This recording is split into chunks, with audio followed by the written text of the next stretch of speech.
Test 1, 2. Bien, déjà ça fonctionne.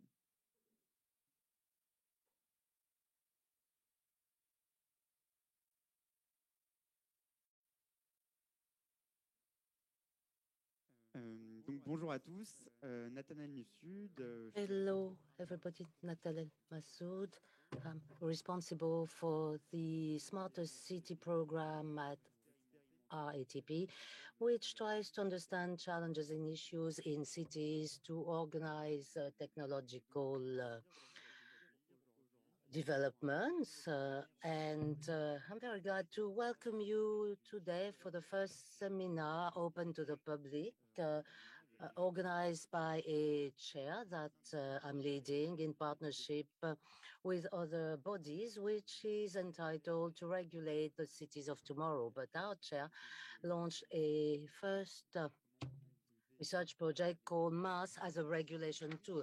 How can we use MaaS platforms and integrate the various mobility services from payment or from pricing to payment to regulate mobility in cities? So without further ado, I'm going to hand over to Sophie Moudard, who is the director of École Nationale des Ponts et Chaussées,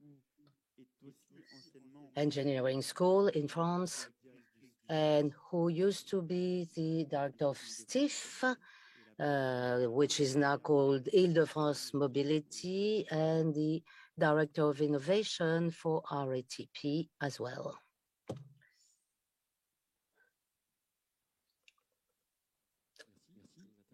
Thank you. Hello, everybody. So I'm very happy to open this first public seminar organized under this chair on the regulation of the cities of the future. It's a research partnership between RATP and the École des Ponts et des Mines. It's a 5-year partnership. We want to carry out a joint reflection process between ourselves, but also open it up to the ecosystem about the cities of tomorrow and their regulation. Well, you need to understand regulation in a very broad meaning, and it's, of course, related to regulation of transport, the metro, for instance, but it goes beyond that. It aims at regulating mobility in the broadest sense of the term, in the broadest meaning of the term. In Île-de-France, we're opening up to competition, which is completely changing the deal between stakeholders, consumers, with new activities in the field of regulation. And I'm talking this time about regulation by the state, in other words, infrastructure management. It also involves the regulation of new forms of mobility that are emerging, and the various speakers will tell you about that during the morning. We see that a new form of mobility is emerging with cycles, scooters, car sharing, etc. And this creates new issues related to adaptation and regulation. And we also need to understand regulation as managing cities in all their components: mobility, energy, management of public space, and we will get into more details later on all these aspects. Why is RATP interested in this topic today? Well, because for a few years now, RATP has developed a number of know-hows around mobility topics, management of energy, management of public spaces, management of the inhabitants and their quality of life. And today, RATP is trying to really position itself on the issue of quality of life in cities. Mobility has always been a way of transforming the cities and urban mobility. So today, we're trying to promote more sustainable, quieter, and more inclusive cities, and RATP, with all its competences and skills, can engage into that. The first subject we are addressing is management of MaaS. Well, RATP has revealed its MaaS through its new application a few months ago now. So it's something that we are using actively and that we are contributing in developing on a daily basis. Now, beyond technical questions, interconnections, making the life of users simpler by using MaaS, the question is also what are the implications of a MaaS? How does an operator, local authorities use MaaS as a tool for regulation of mobility, but also of the cities in general? MaaS can make the user experience more simple, more fluid, and is going to encourage people to use different modes of mobility. And this is something that is important to know for the companies involved, but also for the cities, because you understand that if you encourage people to use scooters massively, you have an impact on public space. That's only an example. There are other examples, of course, but this is the kind of work we're doing with L'École des Ponts. How do technologies change the way we regulate cities? And of course, the different speakers will develop this topic. Now, before I hand over to Sophie Mougard, one last point. I'm going to reveal the next topic of research. Apart from MaaS, there are two topics actually that we're interested in, and we are going to work jointly on this because we want to work as an ecosystem. So first theme is dynamic regulation of transport. Can we go beyond the existing paradigm of offers at the minute or by intervals, and thinking what is important is to transport people based on variations during the day, the week, or the months? Dynamic regulation. Second theme, adaptation of cities with climate change, of course, with issues of regulation, thermal regulation, regulation of the use of infrastructure to try and fight climate change. It's a very long-term topic, but it's becoming more and more urgent. I'll stop now, and I wish you a very good seminar.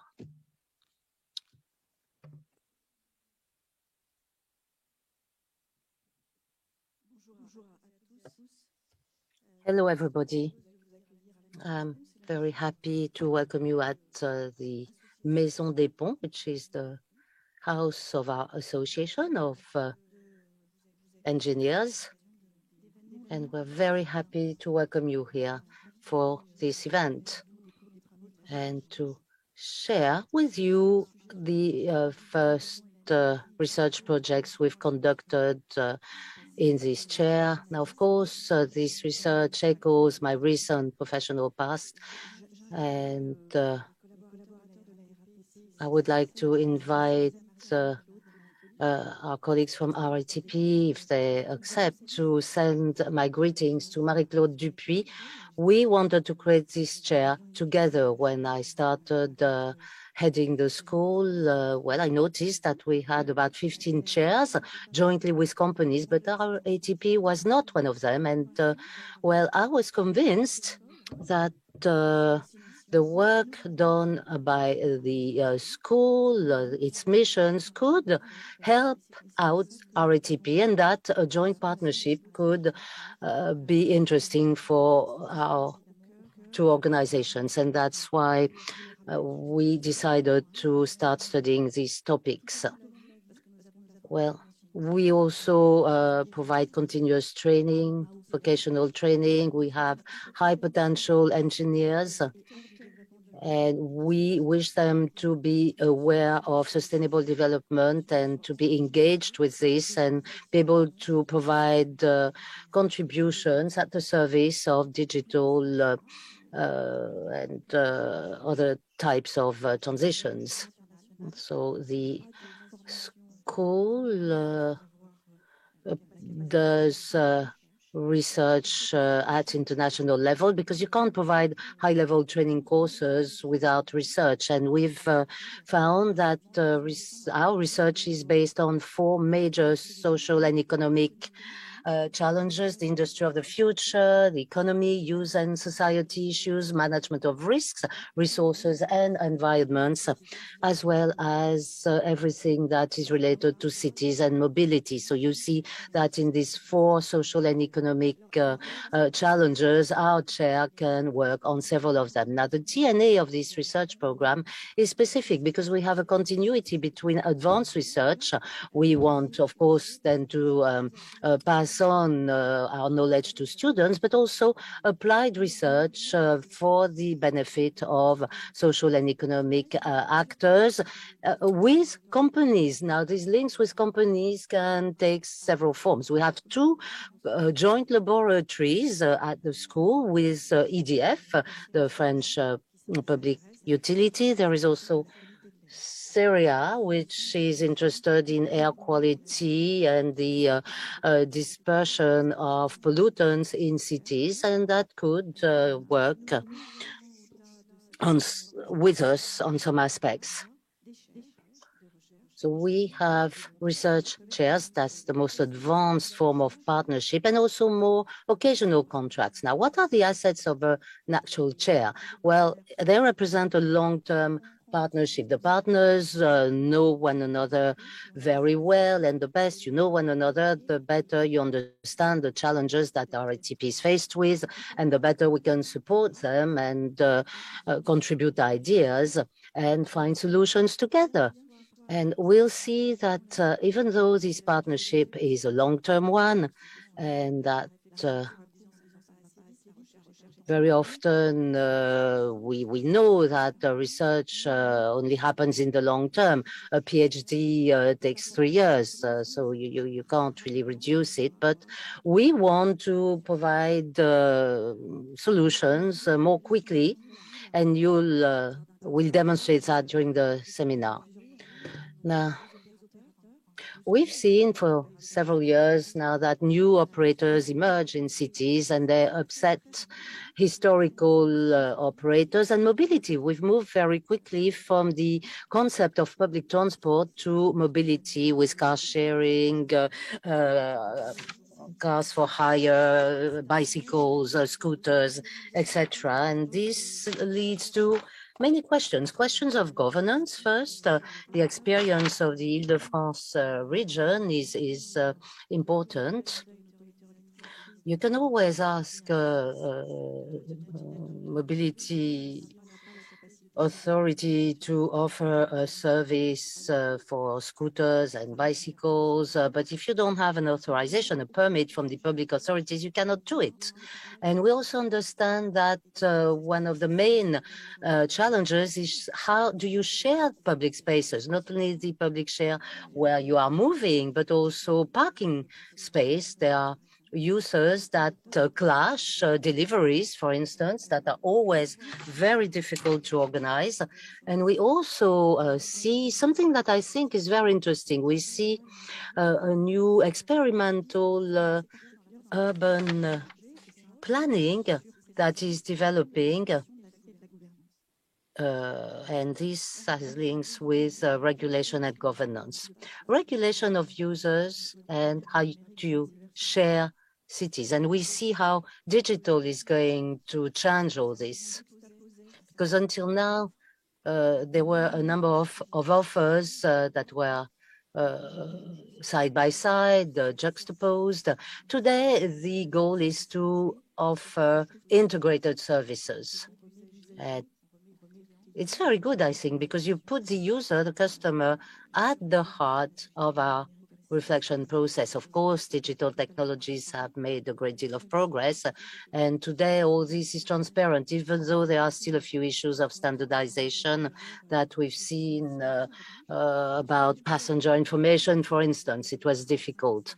But I think that we can offer a single access point to people for mobility, transport, about traveling times, tickets, etc., etc. So the challenges are social, economic, and environmental. There is the issue of complementarity of modes, multimodal offers. How do you adapt offers to the needs in the best manner, virtuous modes, accessibility. It's important to talk about fighting climate change. In our big cities, we have a huge issue of efficiency and resilience. There might be problems. There are problems that happen every day. So how can you be more resilient and face up to these problems? So all these aspects are at the heart of our reflection, and it's a full training course for engineers. It's called Cities, Environment and Transport. There is a specialized master, Transport and Sustainable Development, a master on smart mobility. And since we're talking about cities, of course, all these issues are addressed in our masters on urban development or urban planning. There's a number of laboratories that are involved as well, and I'd like to greet Virginie Bouteuil and François-Mathieu Coucou that are co-moderating this or co-managing this chair from LVMT, the Laboratory for Cities, Mobility and Transport, and another lab. They are both involved in the research of this chair, and I greet Dominique Servier, who is the scientific director of the chair, that is interacting with them very successfully. So we were very happy to set up this chair in October 2020 on the topic of how to regulate cities in the future. I'm not going to reveal much more about the contents of our first action that Côme have already mentioned. How do actors use MAST? It's true that is useful to regulate mobility services and also the way regions develop, what's their position vis-a-vis these tools? Do they let the market rule? What are the forms of regulation? What kind of skills do you need? How do you control use? Do you use contracts? Do you set up public-private partnerships? Do you just let the market regulate again? What are the links, the connections with historical transport actors? What are the ways to coordinate between all these actors locally? So all these topics for research are addressed by our multidisciplinary teams, and I think multidisciplinary here is the key word. RATP as well as our school are very keen on it because we use geography, social science, economic science, etc., etc. And there are three aspects we need to observe. Scientists observe platforms worldwide, hubs. We observe specific examples and well, we see that there are very varied examples, which is extremely interesting. And we also work on a methodology for assessment. We need benchmarks, comparison tools, an evaluation method. And this tool is something of an operational value for operators. Now, we are going to also address the other issues that RATP is thinking about, which is the interest of our chair. We can develop research issues and let researchers be free to study them in collaboration with the operator, and we can set up themes jointly. I'd like to underline the last point. Dialogue is key. This seminar, and I'd like to thank the organizers for making it possible, makes it possible, thanks to your contributions and also people who are online. I hope they'll use the chat box to participate in this dialogue and make our work richer. So thank you for being here.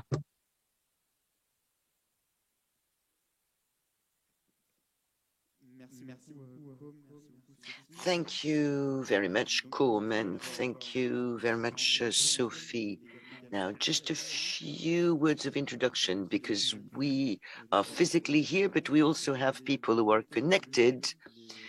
Now, those who are connected from home or home offices, you have to increase your volume perhaps because otherwise it's on off. Julia Rank is a researcher at École des Mines ParisTech. She will talk about the ICAR, not Icarus, but it's a ICAR, a project for Marseille's in Provence, and it's a very ambitious mass project for France. So Julia is going to talk. Julia Janka is going to talk about it now. Good morning. Today we're going to be talking about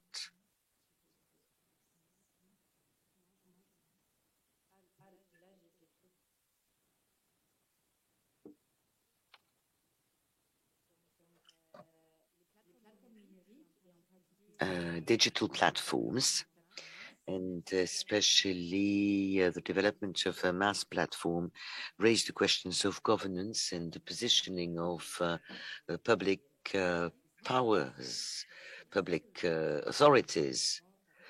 They also want to play a role in developing the mass platform. And so we are studying how public authorities use mass to regulate mobility. We used the feedback on this mass used in the Marseille-Aix-en-Provence metropolis. Now, this study is part of a project, Mass as a Tool for Regulation. And this is the second pillar. And we're trying to see how mass is developed in territories. And this first monograph is on the ICAR project, development of a mass platform by the metropolis. The first part of the presentation will be the characteristics of it, and we'll see how the mass can be used to regulate mobility, as it can be how it can be used by public as a public policy tool. So we'll see about advisors, consultants, and mobility advisors. So this mass platform. So a first tender was launched in 2018 in 3 batches. The first 2 batches were awarded to Cityway. It was an itinerary computation. And the third one was won by a cooperation between Sword and Instant System. And it's about the development, implementation, and maintenance of a mobility service platform in a metropolis, in a large city, and of the mobility account. And this project has been slightly delayed, but should be operational for the autumn of 2022. So all the partners have highlighted the ambition of the ICAR project. You can see the target as described in the specifications and the present integration level.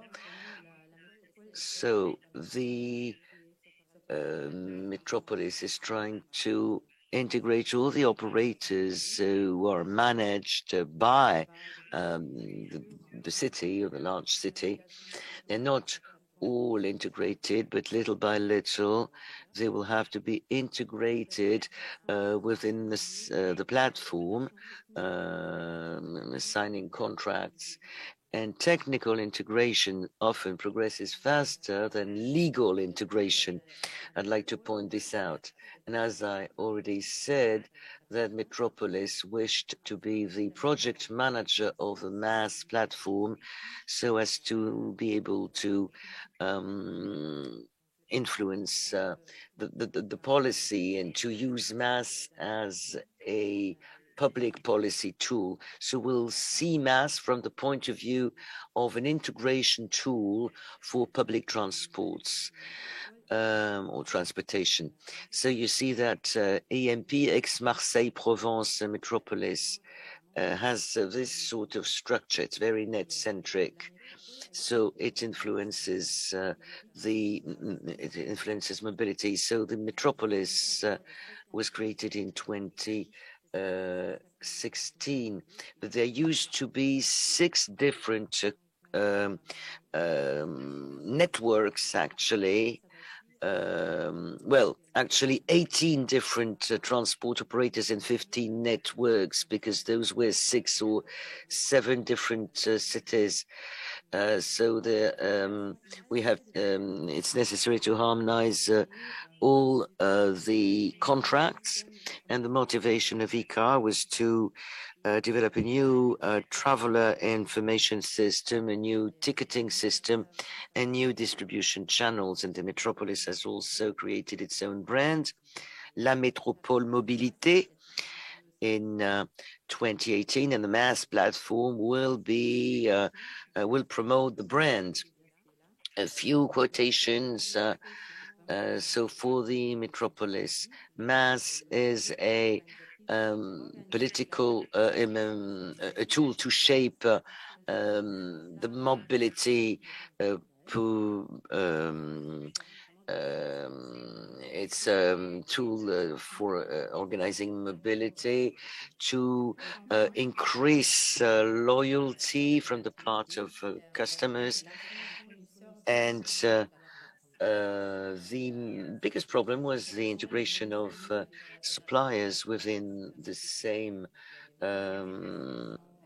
platform. MaaS can really integrate the different networks, public transport networks, and can really highlight common transportation. It can be considered as a tool to contribute to the construction of a metropolis. It contributes to the unicity of the territory. So the composite cell module, it can create different offers, like a common transportation ticket for the whole weekend with 10 minutes of use of a scooper, or a coupling transport, public transport with bicycles. So composite cell. And the metropolis could also use those tools and test new modes. Those coupled offerings could change with time. There are, however, a few constraints.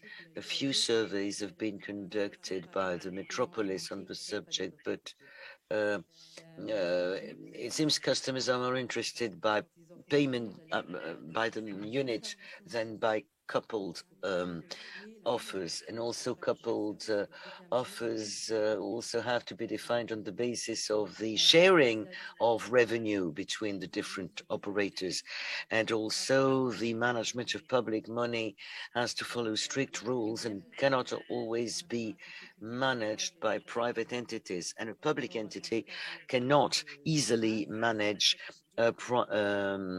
private money, but within a MaaS, with those offers, revenue could be both to public and private operators, and also those offers imply a reservation, but for a bunch of services. So there's no direct relationship with the customer, and some partners said that a public institution like the Metropolis will not be able to propose relevant commercial offers to users, to customers. So mass is also about using data, which can also be an asset to use it as a tool for shaping public policies, especially cross data, use of common transportation systems with other mobility systems and parking. That could be of interest for the metropolis. So those data could be used for planning, management, and regulation of mobility. There is something that has not been brought up yet by the different partners, but it is the question to know who's the owner of the data. Now, the Metropolis is the project manager, so it owns the data used by the platform. But if the platform is co-funded, the project manager, the Metropolis only has the aggregated data, and several people brought up the limitations in terms of finance and resources for the Metropolis to really explore those data. And it seems that the private platforms would have more staff available to analyze those data. The platform operators with that project are trying to create standards to exchange data with the different providers. But that standardization of data raises an interesting subject. How can economies of scale and magnitude be reached to for that mass platform management market? So that could lead to new business models, which would also influence the mass market and the positioning of public authorities. Now, let's focus a little more on the theme of the very subject of the seminar, mass and public space. Now, multimodal exchanges are ramping up in significance. Now, we can see here this map, and it shows the different modes, the different poles. So urban center, periphery, and proximity, and the mass could give information on the various types of offerings for multimodal exchanges. The mobility plan and the is focusing also on the Réseau Express Métropolitain, REM. There would be like highways, which would be lanes reserved for common transportation and ambulances. So the REMs and the other types of roads have to be interconnected, and mass can be considered as the supporting tool of the digital offering, since the metropolis has a polycentric shape. The idea is to send the drivers or the cars to those poles, and then have people use express buses, express lane buses, tramways, and or trains. The idea is to try and demonstrate the advantage in terms of cost and time. So the public space is intervening in that. And for example, the authorities can make parking in downtown in the center of the city more difficult and influence that. So the development of, but also sometimes some people bring up the fact that common transportation is not always as as good as it should be to totally eliminate cars.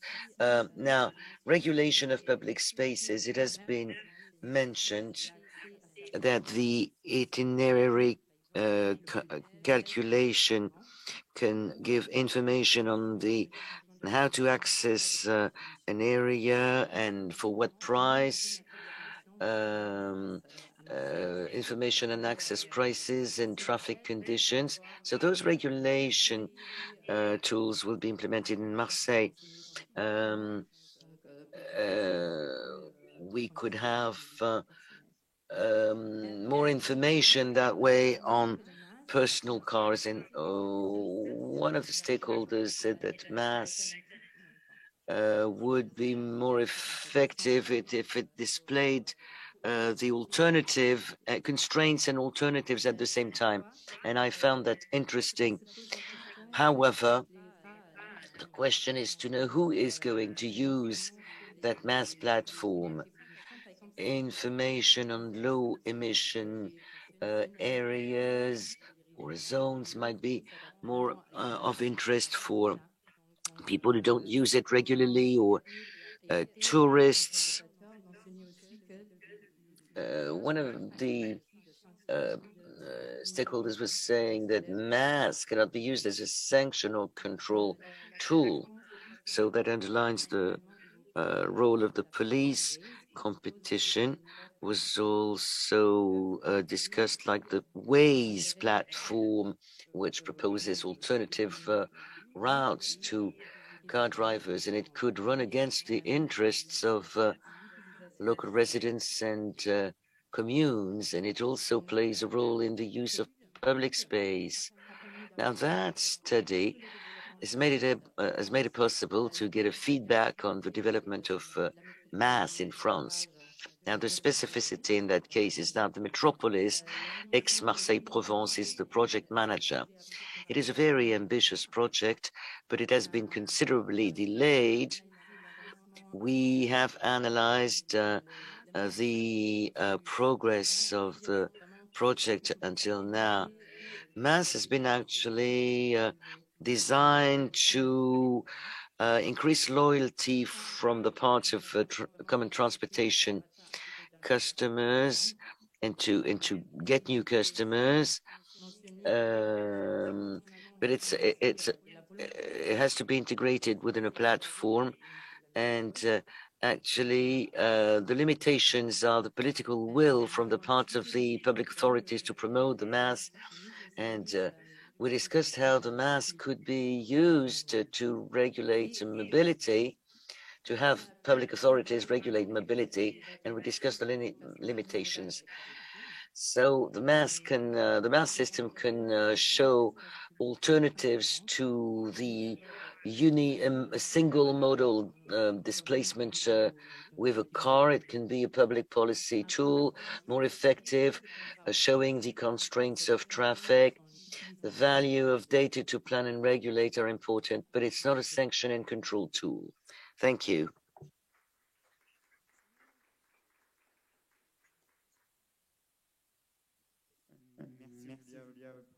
Thank you, Julia, for your presentation.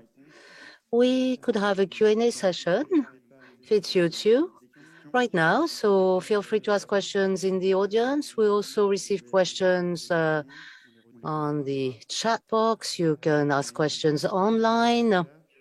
Julia, there's a question on the level of inclusiveness of MAS. Somebody is asking whether it's only for people who are well off, who have money, in other words, to people who live in cities rather than in rural areas. Well, the answer is probably yes, because when you offer a fixed subscription for 500 euros a month, including all types of mobility, 500 euros per month, well, it's deemed to be more economical than using your car. So what can you say about this? So first of all, as I explained,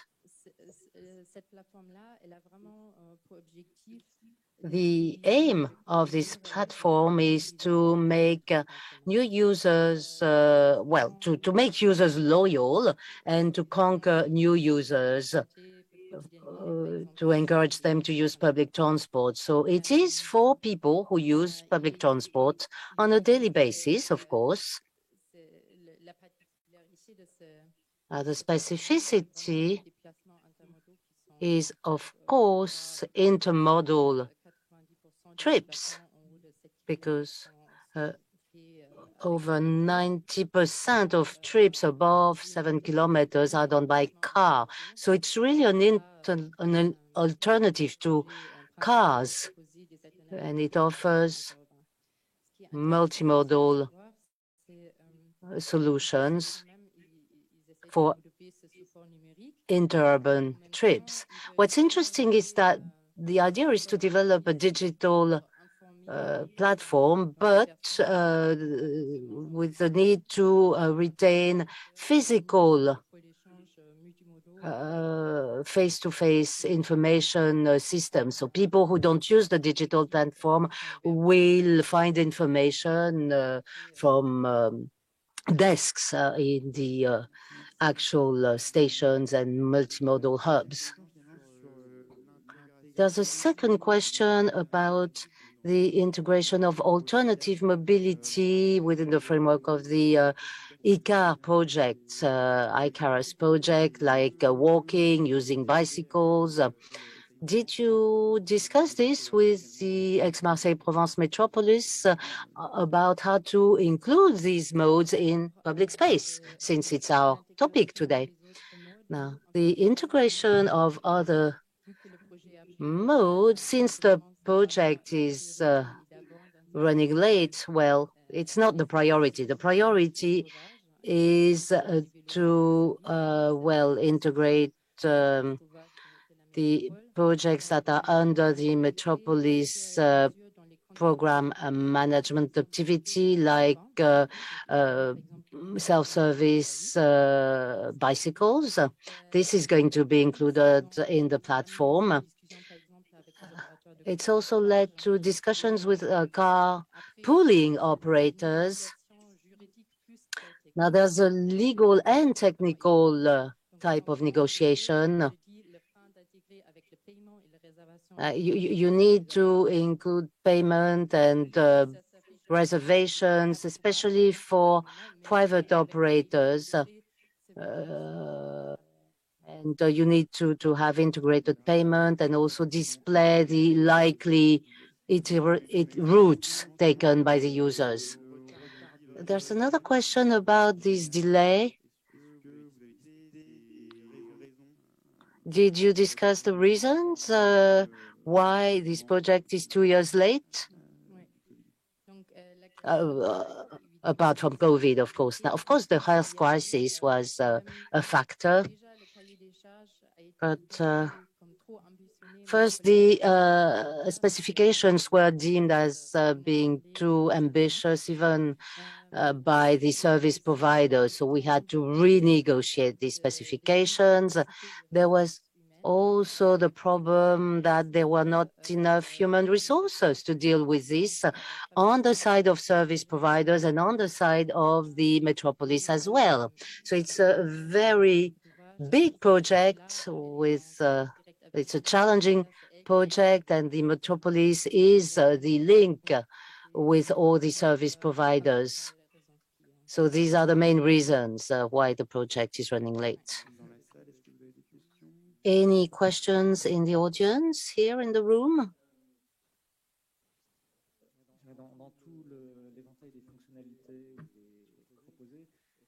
Amongst all the functionalities that you are offering, is there a wow function that could really encourage users to use MaaS? There's probably one expectation that is the primary one, and that would be satisfied by MaaS, that would be met by MaaS.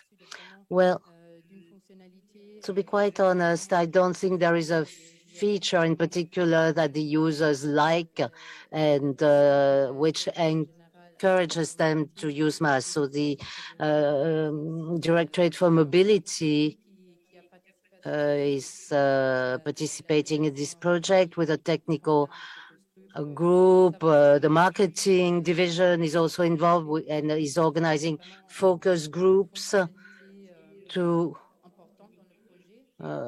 try and assess which are the most important features in the project. And they've realized that unit payment is probably relevant, but there is no wow functionality or features. Now, just one clarification so that everybody understands. So you mentioned operators and you talked about the difficulty to include operators. It's rather mobility service providers that you are talking about. So there's a question about the difficulties of integration. Well,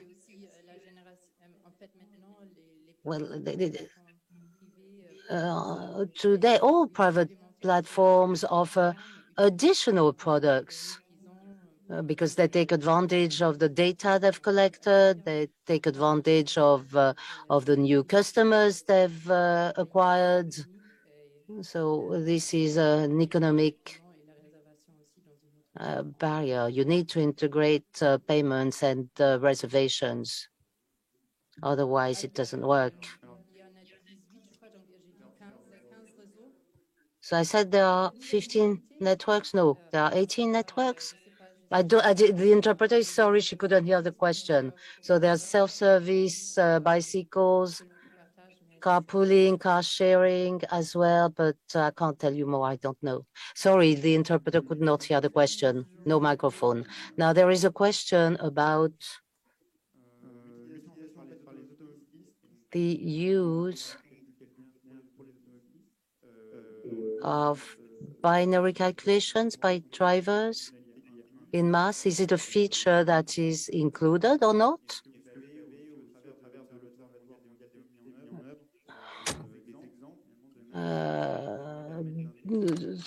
Do you have examples of MaaS that make it possible to include this service?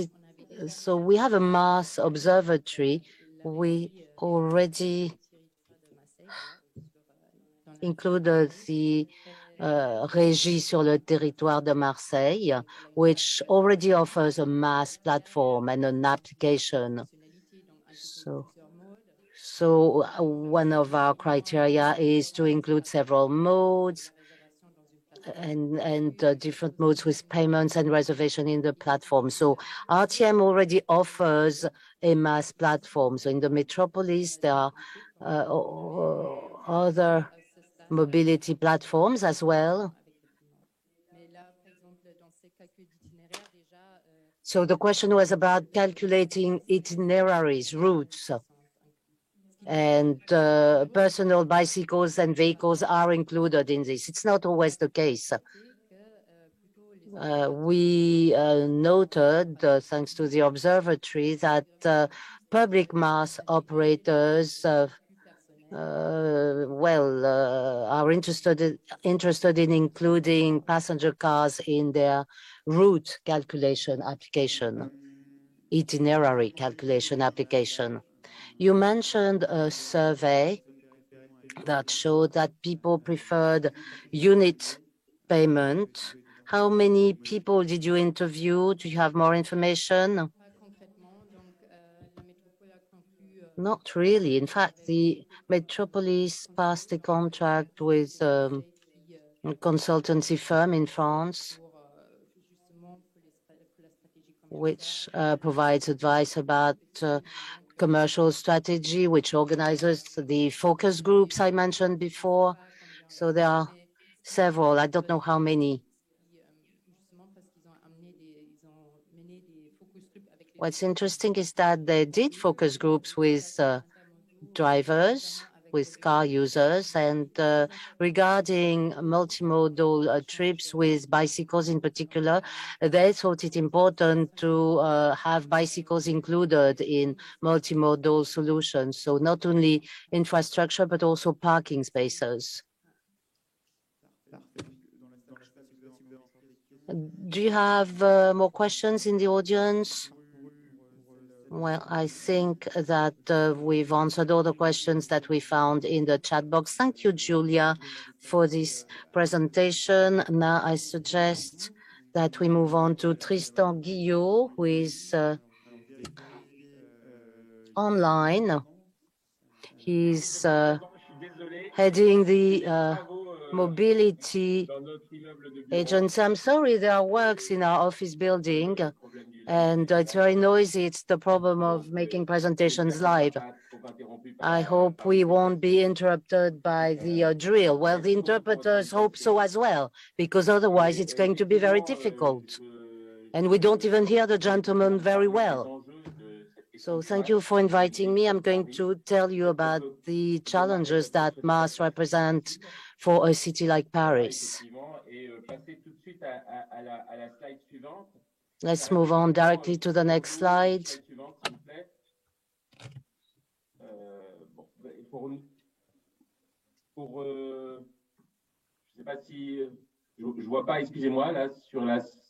I'm sorry, I don't see whether we are seeing the right slide. Well, thank you. This is the first slide I wanted to show. Okay, so we could think MaaS is not for us. Why? Because for us in Paris, the challenges of the city are to offer mainly a calm city to the inhabitants and to meet the social functions that are necessary locally. And we could think that MaaS is more about distances, traveling to further distances, and that it's not absolutely necessary to work on MaaS. Now, closeness, proximity, involves this mix between different functions and the ability for everybody to do everything it needs locally. It's the concept of Professor Carlos Moreno, taken up by Anne Hidalgo, the mayor of Paris. It's the Paris of the quarter hour. That's why we are basing the city of the future on that. And we are basing urban planning on that for Paris. But still, we do need to look into MaaS because there are major transformation challenges regarding public spaces. In a very busy city with a high density such as Paris, public spaces have been transformed around cars. Cars have taken a prevailing role, have a prevailing role, and have left very little space to other features of the public space. And it is important if you want to retain population in a city like Paris with fewer green spaces than London or Berlin, well, we need to think about the possibility of retaining people in Paris. Otherwise, people will migrate to areas that are not as dense, as busy. Now, of course, Paris is a historical city. It's very mineral, but we need to adapt to climate change. And we need to look into the possibility of vegetalizing the city. Now, when public space is reduced, is scarce, we need to make choices. And one of the first choices that we made at the beginning of our term was that the adjustment variable was maybe parking. Now, I'm going to move on to the next slide to illustrate the parking issue. We considered that parking could be used as an adjustment variable to reconquer space in the streets and to offer and develop new amenities. Now, let me give you a few figures now on public roads or streets in Paris today, we have about 144,000 parking spaces. If we want to make a comparison, it represents 6 times the park of Buttes-Chaumont, which shows the impact of cars which are parked 90% of their time of use, because when they are parked, they are not being driven. So there's a real challenge here. Now, if we think about mobility, well, a parking space in Paris today makes it possible on a daily basis to answer 3 trips by car. If I replace this by scooters, it's 10 trips using scooters per day. If I put 2 parking spaces next to one another and use them for a bus stop, I'll be able to transport 1,000 users, or as we saw after the pandemic started, we use these parking spaces to install terraces. Well, it's 100 users. So there's a real challenge regarding what we want to do with these parking spaces, what users we could put them to. And there is also underground car parks in Paris, whether they're public or private, and they provide enough space to host most cars in Paris, and probably also most of the cars that people need to use if they have no other solution to come to Paris to work, for instance. And that's why we've used parking as an adjustment variable. Now, next slide. Now, when we have worked on a new distribution of public space, we realized we had to face 2 challenges. First of all, the diversification of displacement mode and the intensification of the public space, which has emerged in the last 15, 20 years, but mostly in the last 10 years. Now, walking is by far the preferred mode of moving in Paris, and actually car is the less favored one or the less used one. Now we have a city which has a lot of common transportation networks, well, 25%.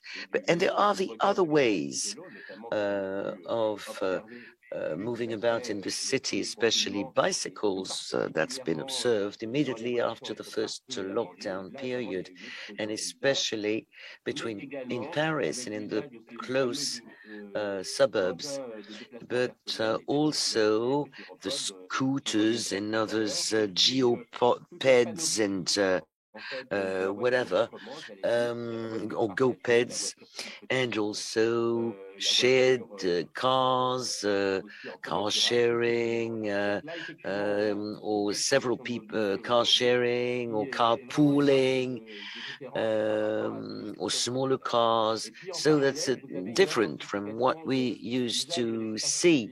And so that was the first phenomenon, and also an intensification of the use of public space. You've seen it probably in cities. People increasingly consider the city or part of the city as being an extension of their home. It was quite rare about 20 years ago to see people eat on the street. Well, you could see them eat and drink at a terrace, but for example, we have a program called going out of school, and it can be a time to share some form of play on the street, and there are the so-called smombis, the ones who are always checking their smartphone, and they're at both places in the same time, so to speak. They're not present actually in the interaction with this public space.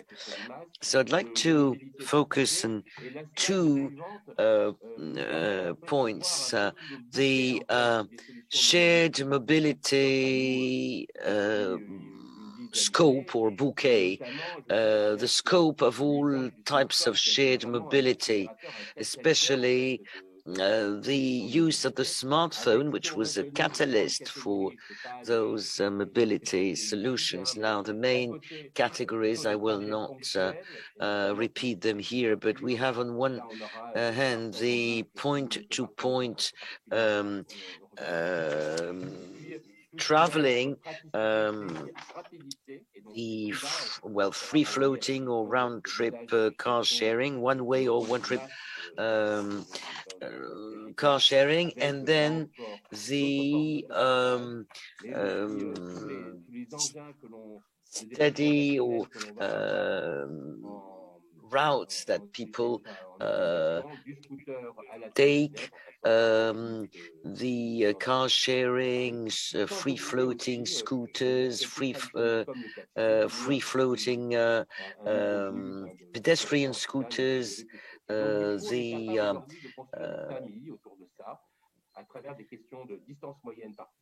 bicycles, free-floating bicycles, Velib, taxi, car for hires. So we can work on the reasons people move and undertake profiling of users of that shared mobility, and that can be their mass can be useful. But now, as to scooters and sorry, there's repair work in my building, says the speaker. The city is not the authority which organizes mobility, but the city can act on mobility because it is the manager of streets, and it also has a power, the power to grant or not licenses as to the authorization of public space, because some vehicles can park. Well, the first solution is the authorization to use the public space, but with a form of fee, because as soon as the use of public space is linked with a commercial activity, the community must have a fallback from that. There's another thing, which is a conventional contract for the occupation of public space. There are two parties in that contract. There can be different rules to regulate the use of service providers of the public space. And another thing is to have rules or laws. For example, Velib is operated by a syndicate and different and irrigates different communes around Paris, around Paris. And it is considered that there's a delegation of public service, and that it's a service to the public. Now, I'd like to trace back the story of shared mobility. Actually, the new phenomenon was the emergence of private stakeholders. We used to have taxes, but they were highly regulated. So in 2016, when we saw the cars to hire by private companies, we were quite, or other means of transportation that emerged. We were surprised this first the little scooters and then very small motorbikes and then the bicycles and then the Vélib, free-floating cars. As of 2019, there was an act, the L'Homme Act, that was shaped, that was drafted to actually regulate all that. Some of the foreign private operators did not even know they had to pay a fee to the state or the city. And so in 2019, a regulation for the storage of free-floating vehicles had to be signed, especially the pedestrian scooters, because you remember that there were many of them which were used on sidewalks or parked on sidewalks, and it was difficult for pedestrians to find their way around. The pavement sidewalks were cluttered, and so it was necessary to find some way, and the community, the public authorities thought that there were challenges, economic challenges, but also ecological challenges. Some people wanted about the way those little pedestrian scooters would be recharged at night by the people who use them, and sometimes with an auxiliary power unit which was powered with hydrogen or something like that. So things which were really strange. So we tried to work on that, and we had to set up this agreement for the use of the public space that I was referring to in 2019. And as operators started being present on this public space, we had to develop something more sophisticated in terms of regulations. So because we have operators with new mobility stations, mobility solutions that we have to integrate. We can proceed to the following slide. Now we can tell ourselves that when we work on the lever parking and the lever car sharing, as if we work on those two levers, we can perhaps alleviate the burden of the use of engines. The climate is changing, we have that challenge, and that is a way of avoiding miles covered and pollution. So we'll try to play with those different levers. First, by strongly restricting individual car parking. We will be revising the price of parking on the street, so as to entice people to increasingly use private car parks or underground car parks, and then we'll be increasing combined offerings like free floating plus plus round trip car sharing. And now, as to car sharing, we have to really, well, actually, we do need cars in a city. We want less cars, but also shared cars. Now, there are two types of car sharing systems. There's the round trip sort of solution. You take a car somewhere, do something with it, and have to take it back to the point where you took. And you have the one-way sort of system where you take from point A and you leave your car at point B. Now, for example, the round trip is you live in Paris, but you need to go to a suburb at the periphery of the city.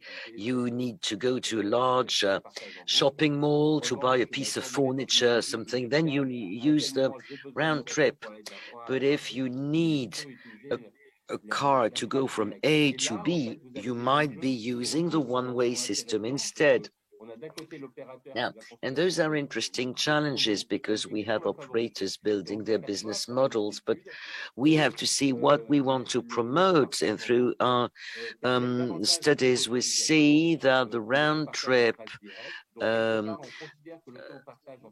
decreases the use of engines more than the one-way system. There will be newcomers on this type of service.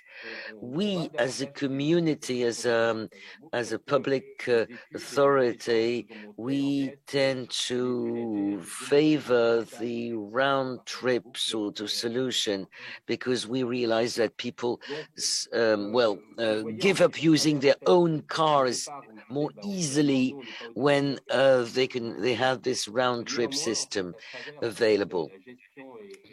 Actually, through the management and the management of prioritization and the public space, we will be able to get rid of some cars.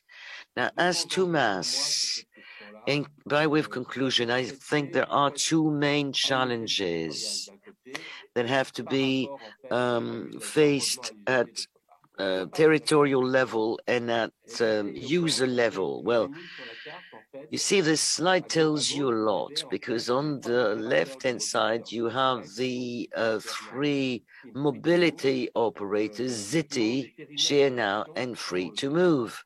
And they have different scopes of action. They all all three present in Paris, and two of them also cover some suburbs, but not exactly the same ones. But Paris is not an island. Paris is to interconnect with all the territories around it. And there is a challenge as to governance. We have to see how Paris and the neighboring cities can work together and have a common policy on car sharing, and it is not the case today, because as I told you, we have as many policies as we have communes or towns, and it is because it is only through that street or road management that cities can deal with that. And then we have another example of integration, the syndicate that was implemented to manage Vélib, the bicycles, that can be the free-floating bicycle networks, which has contributed to strengthening the use of bicycles, especially after the first lockdown period. So we have this challenge as to governments. The service creates the territory.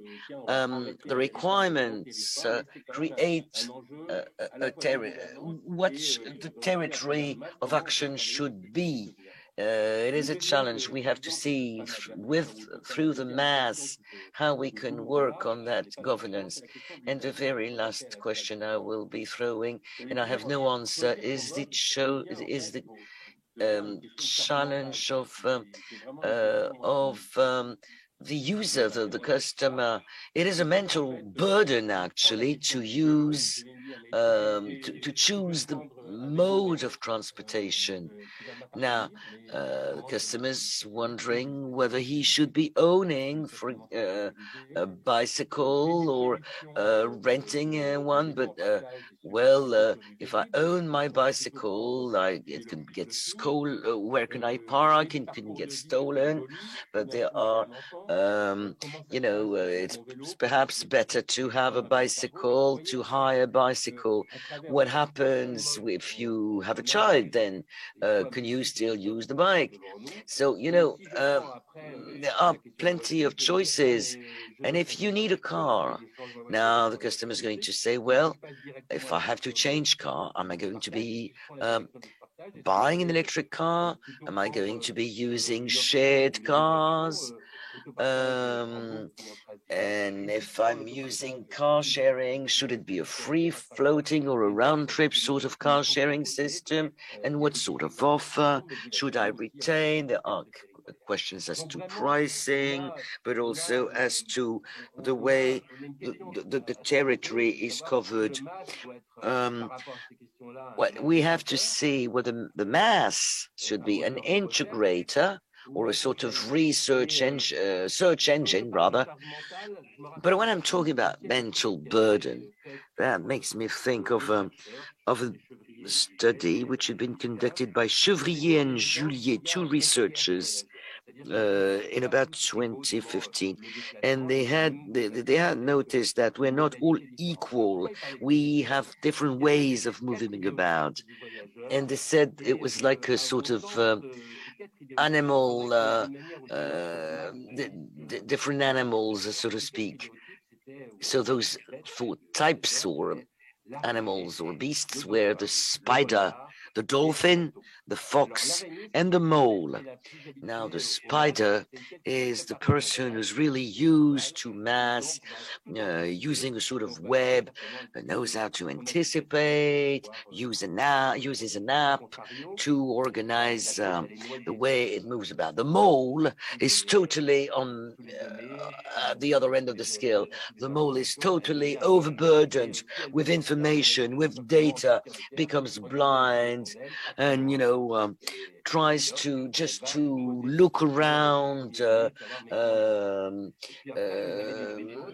when exiting a station and asking anyone where is this or that place. And you have the fox. The fox knows everything, always knows all routes. And the last one is the dolphin. The dolphin is going from bench to bench and is usually travels in a bench like mode, and it follows a shoal of fish, and then will change shoal of fish, and will try to change course the best way. So I think it's very important to really understand mass and organize it on the basis of the different types of users and the capabilities they have to use those digital tools, find their way about and find it pleasurable to move about. Thank you very much. I'm waiting for your questions. Thank you very much, Tristan, for your presentation. Yes, there are many questions, actually, in particular about the difference between what is urban cities, municipalities, and what is around the municipalities around the city. So what type of governance do you use? How do you intend to have an impact, not only at the level of Paris, the city, but also around at metropolitan level as well? It's a very good question. Well, today, as I explained, we're running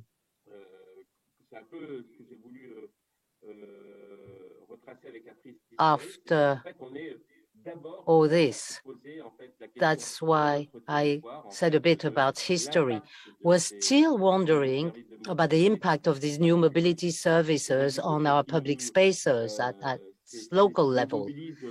And this is something that we dedicate a great deal of time to, and therefore we don't have so much time to work on more collective issues or to work more collectively. If you take car sharing, there's a label, mobility label, to give a framework to car sharing, to make it virtuous, and which has enabled us to develop rules that could also apply to others, not only to us, if they decide or if they are allowed, authorized to set up car sharing services in the suburbs, in the peripheral municipalities. So it could lead to a standardization of the services. It also depends on the operators that are still testing their systems, and they are able to develop and set up their systems in Paris because there's a large demand for that. So it's a market where there are operators that come and go, actually. But around Paris, in the municipalities around Paris, it's more complicated. There's probably less visibility. And what we need to work on is the metropolitan level. And then the greater Paris metropolis will have to tackle this issue and offer a platform to the municipalities so that they can discuss and agree to, for instance, set up a harmonized system in terms of land occupancy and fees. The difficulty today, in fact, is that if an operator works in 2 municipalities, it's going to pay a fee, a yearly fee, to municipality 1 and also to municipality 2 on a yearly basis. So I don't have any magical remedy to suggest, but if we look at our scope of intervention as to mobility, we have 2 levels, the city, Paris, and the region.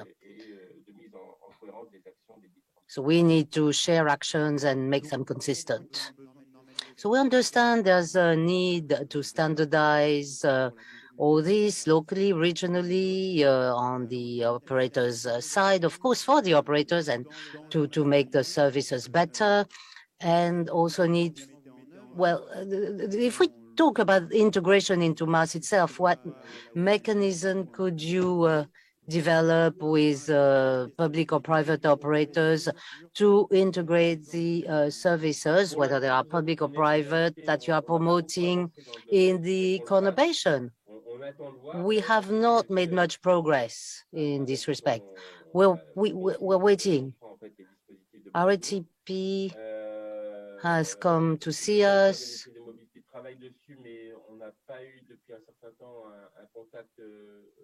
We have had no contact with the authorities working on mobility concerning their tool.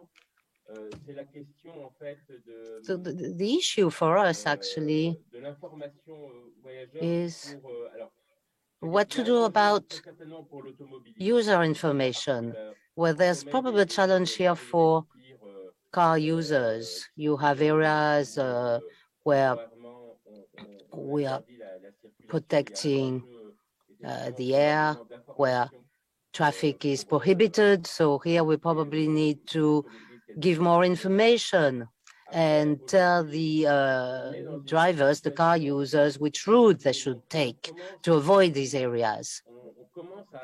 And we are beginning to have a structured opinion on these various mobility services. We've looked into the different modes. So after the first years, the setting up of the system, with, of course, COVID, that slowed down the process, of course, where we started an observation phase. And now we have a few guidelines that could be implemented in MaaS if we want MaaS not to be just a series of possibilities, but guide choices that we think are more beneficial for public interest, for the interest of all, such as car sharing, for instance. So this is something for the future. We have to do this because right now we are still in the process of analyzing the lessons learned from the first experiences of shared mobility, and we are just developing a kind of consolidated opinion on these various matters. I think there's a question in the audience. Hello? Yes, we see that there are other big cities like London and Oslo that are trying to reduce the number of cars used in cities and are reducing parking spaces as well. But they're also using another driver, which is to make the cost of using a car and public transport equivalent. Would the urban toll to limit the use of car a possibility you are considering? No, not in Paris. Absolutely not.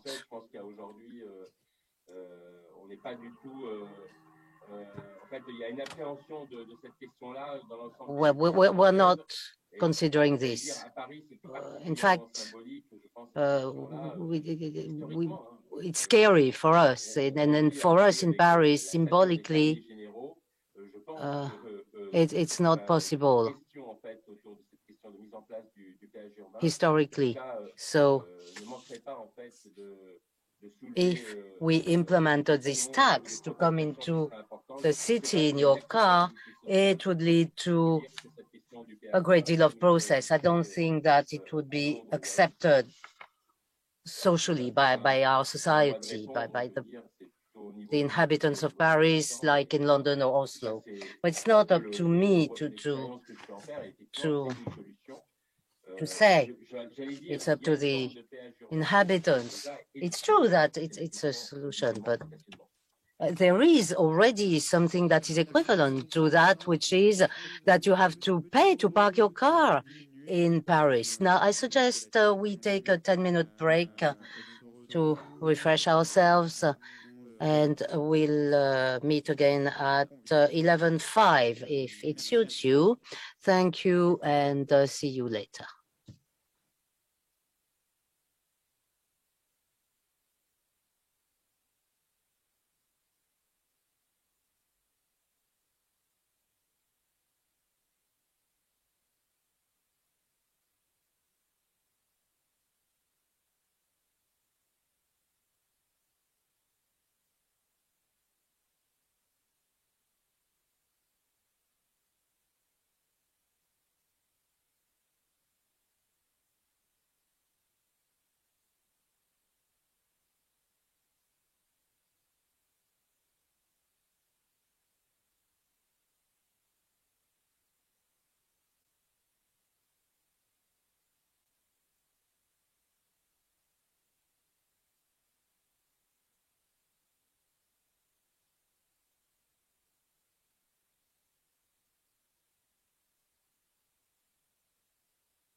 Donc, on va reprendre.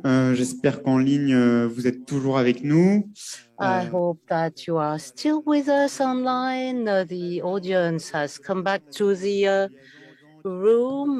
Now, we've understood, based on Julia's presentation, that MAST was a technical tool, but also a political one to regulate practices. Then Tristan mentioned the challenges and issues related to governance and levels of governance with this separation between cities such as Paris and the surrounding towns and cities. And now we're going to listen to Vincent Neumeyer, who works for Wien and Linen, the public transport operator of the city of Vienna in Austria, who is doing us the honor of participating in this seminar and who is going to tell us about the double competence of Wiener Linen, which manages public transport, of course, but also the public space. Vincent, are you with us? I'm with you, yes. Hello. I hope you can hear me clearly. Yes, we do hear you. All right. So we'll have interpretation into French for the audience here. Super. So you have the floor. Thank you, Nathanael, and thank you for your invitation and for having me. I'm quite honored to give you a short introduction into how Wiener Linien, as a public transport provider, consider mobility as a service as a systematic approach towards transforming the mobility system. Of course, globally, but of course as well on the local and the regional level of the city of Vienna. So I would say we will right away start into my presentation. I hope and I try to speak clearly and easy for the interpreters. They are doing a great job, and I hope they will love me after my presentation as well. So I would like to ask the technical team to show my presentation. I hope you can see it. Yes, perfect. Great. A few words about my person. As introduced, my name is Vincent Neumeyer, Vincent, you can call me as well. I'm the head of multi-model mobility planning at Wiener Linien. We're quite a new branch of Wiener Linien, founded 4 years ago. And we basically connect active mobility, walking and cycling, and especially sharing mobility with our basic services, which are public transport in form of trams, metro and buses. So on the next slide, you can see how Wiener Linien are interconnected with the city of Vienna. We are a 100% daughter of the city of Vienna, so of the city administration. We are part of the public utilities, which are called Wiener Stadtwerke. For example, the Vienna Energy is another part. Then we have other public transport operators, so very small and historically grown public transport among public utilities. But as you see, the political connection or the interrelations and the connection between the city administration and us, Wiener Linien, is quite close. On the next slide, you can see that how we consider ourselves integrated transport provider, respectively integrated public transport provider. This was actually and is partly in some branches of our company still is our how we consider and how we understand ourselves, that we own the train, we own the infrastructure, the driver is part of our company, and we are responsible as well for the schedule as depicted here. But during the previous couple of years, we slowly evolve and slowly transform our company towards becoming an integrated mobility provider, as you have heard this term already today. So we're not only integrating public transport, but we integrate our own sharing mobility services, but as well we integrate private mobility service, which are active within the city and especially which are active in public space here in the city of Vienna. And how we will do that, I will go into depth a little bit later. On the next slide, you can see just a couple of cornerstone numbers about the public transport network. So we have around 1 million annual pass holders. So this is basically our stock of customers.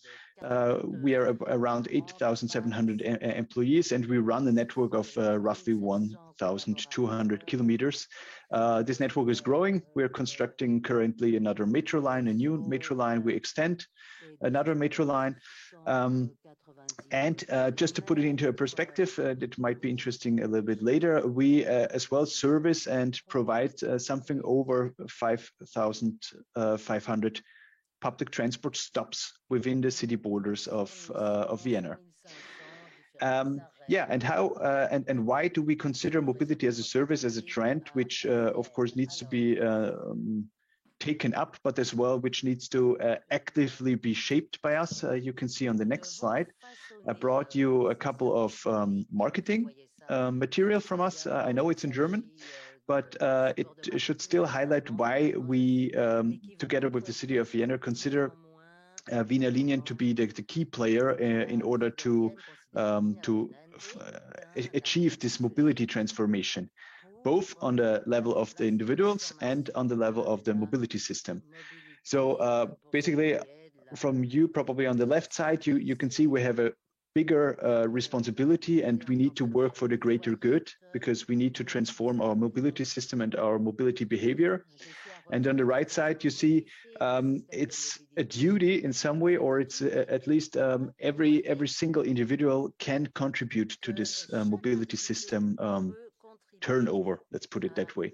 It's either by just keeping your private car parked and using more often public transport or sharing services, but as well by considering, for example, which you can see here on the picture, V Ibiza. It's referring to a political scandal here in Austria a couple of years ago.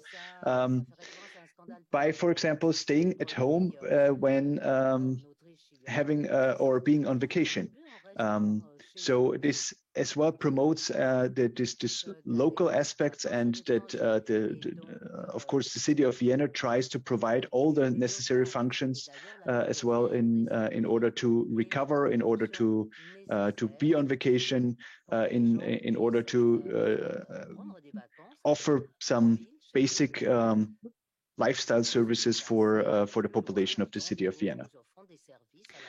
But maybe from going from the meter level back to the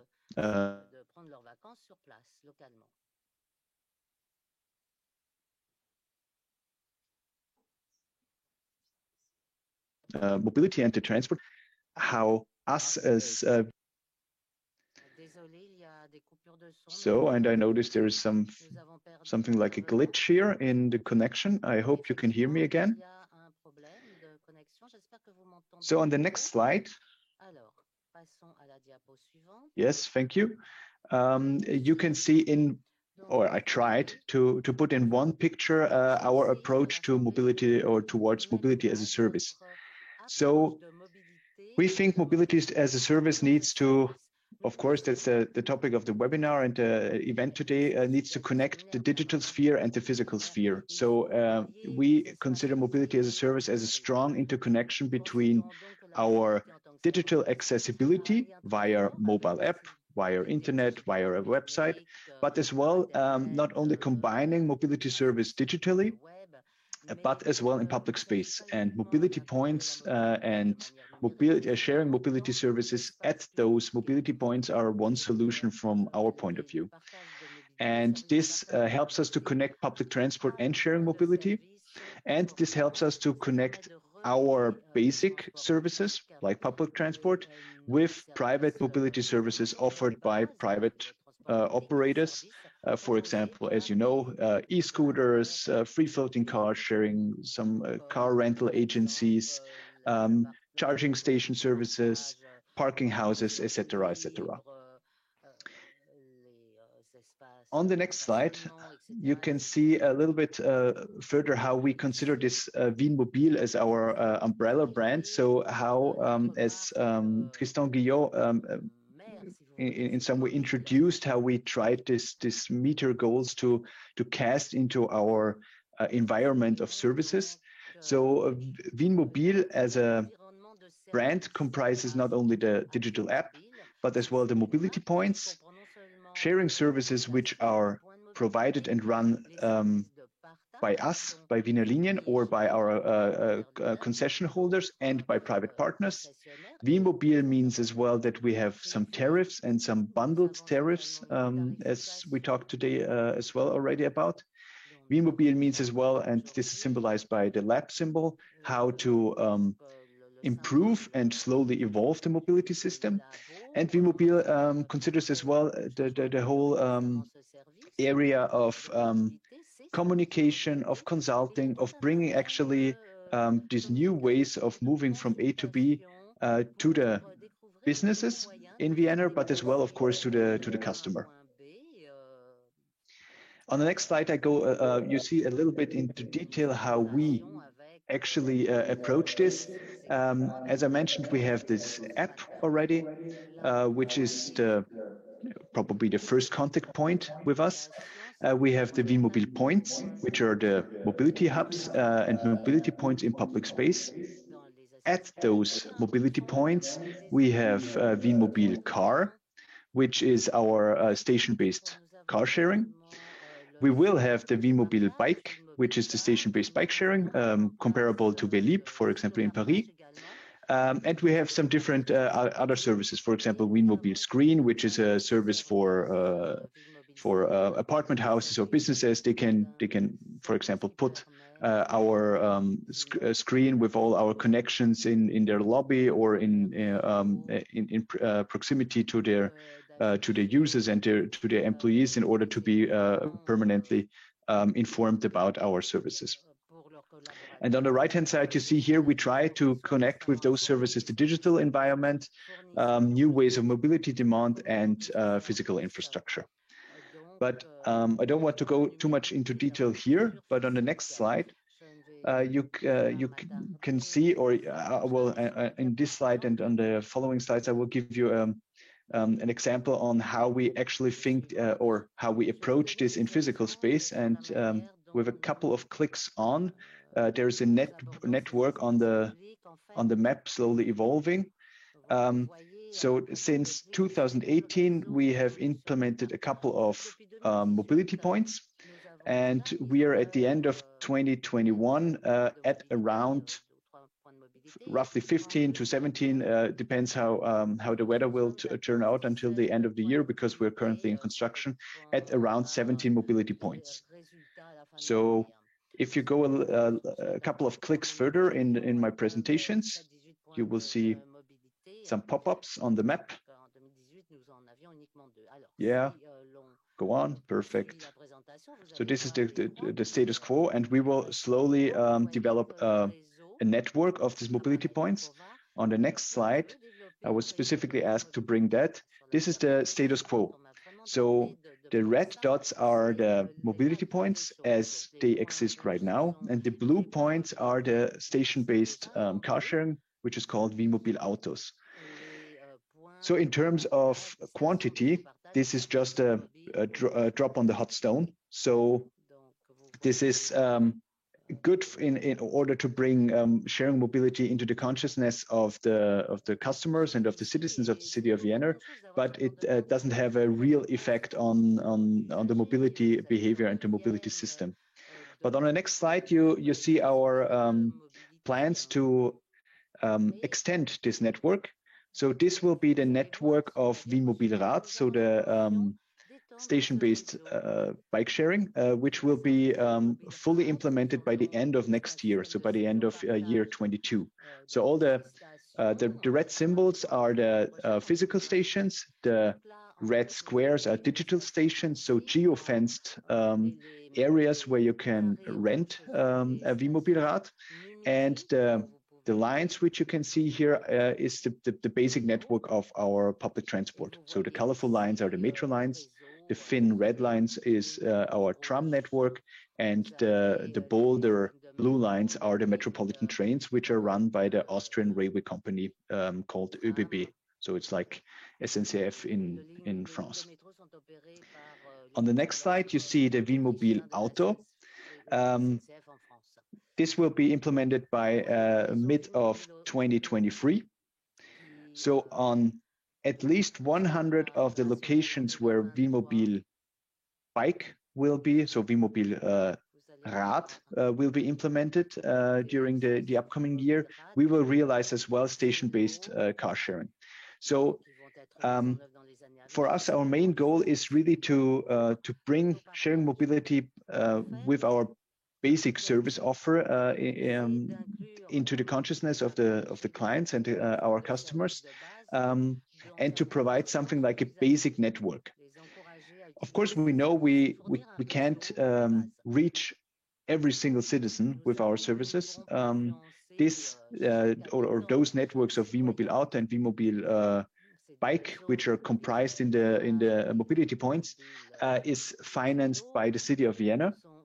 So we have something like a basic finance agreement, but we still ask some other financing partners to add something to the network.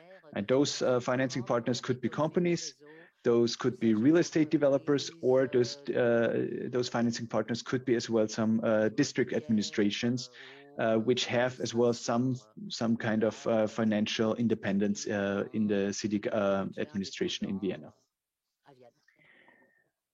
Yeah.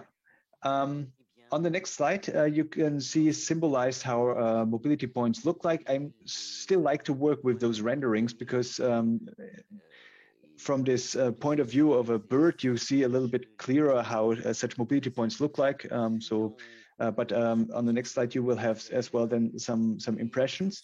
But yeah, we have different ranges of services at our mobility points. Of course, as mentioned, car sharing, bike sharing, charging stations from our sister company, Vienna Energy.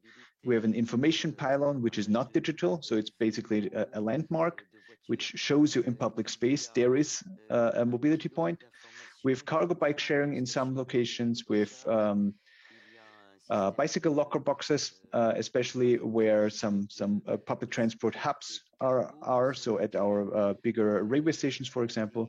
Yeah, moped sharing, parking. So mopeds are, as you know, these light motor vehicles, etc., etc. And on the next slide, you will find a couple of impressions how that actually looks like in space. It looks very different. Originally, we tried to implement actually a real urban design. So we tried to establish a new stop design. But due to constraints by architecture and by urban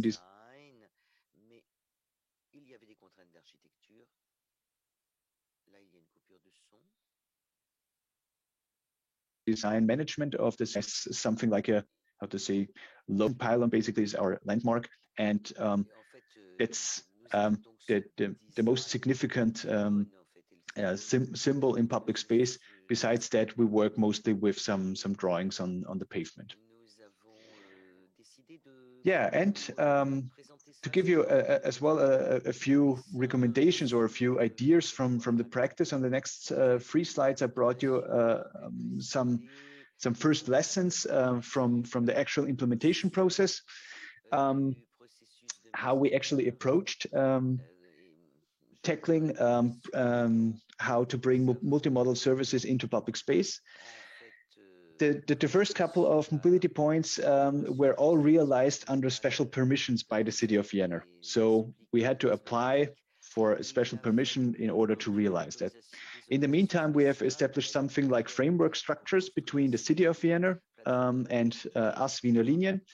We have a framework agreement in order to be allowed using public space. We are currently implementing a coordination structure as a one-stop shop for sharing mobility as a topic. This one-stop shop serves for mobility operators, for example, e-scooter operators, car sharing operators, moped sharing operators, ride pooling operators, etc. And we have, in the meantime as well, streamlined our communication patterns with district administrations. All those processes before that were something completely new for both us as Wiener Linien, but as well for the city administration. And multimodal sharing services are as well included in our general service contract between the city of Vienna and Wiener Linien. And this basically secures that we're not only allowed to run public transport, but as well to organize sharing services. And on the next slide, you see just roughly, I know as well it's in German, but to give you an idea how complex this this whole organization pattern actually is to bring a mobility point or sharing services into public space. So we have here, first it starts all with picking up the location. We define the service offers. We talk with our partners, so with the private mobility operators and with the mobility services which are run via concession by us. And we draft all the documents necessary to actually apply at the city of Vienna to build this mobility point. So this is this first red framed block. After this application, we need to check, of course, the whole construction and electro side of realizing the mobility point. We need to check the digital integration so that this mobility point is as well visible and accessible via our WinMobil app. We need to set up the communication strategy. We need to see if there are some opportunities to really design our mobility point. And we need to, especially when we implement our mobility points on private property, we need to set up some legal contracts. Of course, we need to coordinate as well the vehicles by our private partners so that they are available when we actually open the mobility point. We set an event. We give all the stuff which needs to be printed out. We coordinate our ads in the local newspapers, in the so-called district papers, and so on. This whole process in our ideal process design takes roughly around 4 to 5 months, basically. And for you to give to get a better grip and grab on what our lessons learned so far after realizing around 15 mobility points on my last slide, I've brought you a couple of insights. In an ideal world, I would recommend that you first consult the customers to ask them what is actually their use case by using sharing mobility at mobility points. So what do you need the services for? We realized our first mobility point within a Horizon 2020 research project, which is on the one hand very nice in order to have some co-financing. On the other hand, it how to say,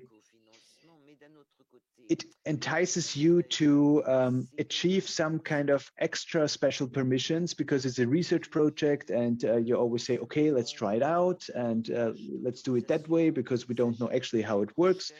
But in an ideal world, I would say first establishing a planning and implementation process and then actually realizing the mobility point. Because due to this construction of first research project and then implementation, we had a couple of issues by actually re-establishing planning processes. Just because of the research project, we did some very, how to say, quick shots because we had this time constraint within the project duration we needed to fulfill the mobility point, which are not ideal and not very helpful in the long run to really establish these processes. My recommendation would be as well to consider these clear procurement processes in order to get private mobility partners to mobility points right beforehand you actually realize and implement it. What do I mean by that? It's analyzing the market of sharing mobility and choosing the right long-lasting mobility service partners, which you have a very good agreement and very good cooperation with by bringing them to your mobility points. Yeah, and as I mentioned, what we are slowly implementing here in Vienna, this coordination monopole, as I called it, for mobility sharing services, it's always good to have that streamlined so that there's not one municipal department responsible to coordinate e-scooters, another one responsible to coordinate station-based car sharing, another one is responsible actually to hand over public space to private mobility services. So this is this might result in a huge mess and in a lot of friction in coordination. Yeah, and if possible, it would be great right from scratch to create something like a common agreement to pleasing design of mobility points, because it's, as you know, sharing services and mobility is always, and especially mobility system transformation is always a fight for every single square meter in public space. And that's the reason why I think as well mobility points can be a possibility to give something back to public space in terms of quality. So if possible, make it look nice and make it accessible, of course, as well for as many people as possible, and make it recognizable in public space. This is something what we are currently fighting with, that our mobility points, they're functional, but not very visible in public space. So the feedback from our customers are that this significant expression of mobility in public space needs to be further and deeper highlighted. So in a nutshell, that was my point of view on the topic of mobility points and public space, and I'm looking forward to your questions. And I'm sorry, I'm a couple of minutes over my time, actually. Merci beaucoup,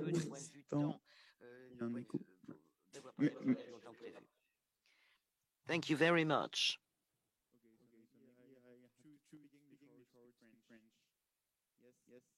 Il va peut-être falloir que je décide, dit le présentateur, si je vais parler français ou anglais. Il faut que je me décide pour une langue. Alors, voyons, que vais-je parler? En français. Vincent, excusez-moi. I'm sorry, Vincent. I was just wondering whether I was going to be speaking French or English, says the speaker. But I'm going to speak French. Sorry about that. We do have a question for you in the audience.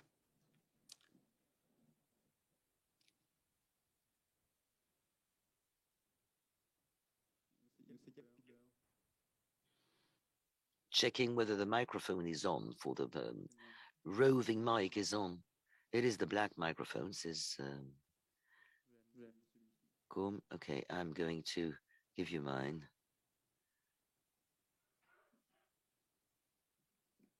Thank you for this very Bien, merci de cette présentation slide, which I found very useful about the lesson plan. The question I wanted to ask is about risk and providing bundle of services with multi-operators. Actually, I'm always wondering, it's very convenient indeed for a customer to have an integrated service with 3 or 4 different operators who are serving one origin to one destination. How do you, in Vienna, manage the risk if one of your providers is not there to provide his services? There it impacts all the rest of the travel chain. So basically, in an ideal world, when you have a multimodal trip, everything is fine, everybody's happy. But if one of the partners is not there to provide the service, how do you qualify the impacts on other services that are indeed provided? And how is this anticipated in terms of risk policy? That's a very good question, which I honestly need to say we don't have a perfect answer to that yet. We, for example, are not able yet to provide booking of the multimodal or intermodal actually trip chain. So it's not possible right now, but of course it would be our vision, not only vision, but it's our project, that with one click you can book your whole intermodal trip chain, and then it's for sure provided that the mobility service offer is available for you. We have as well, when it comes to our operation and cooperation agreements with the private mobility providers, we have as well the issue that we cannot, for now, really force them as a public transport operator to be at our mobility points, especially with the free-floating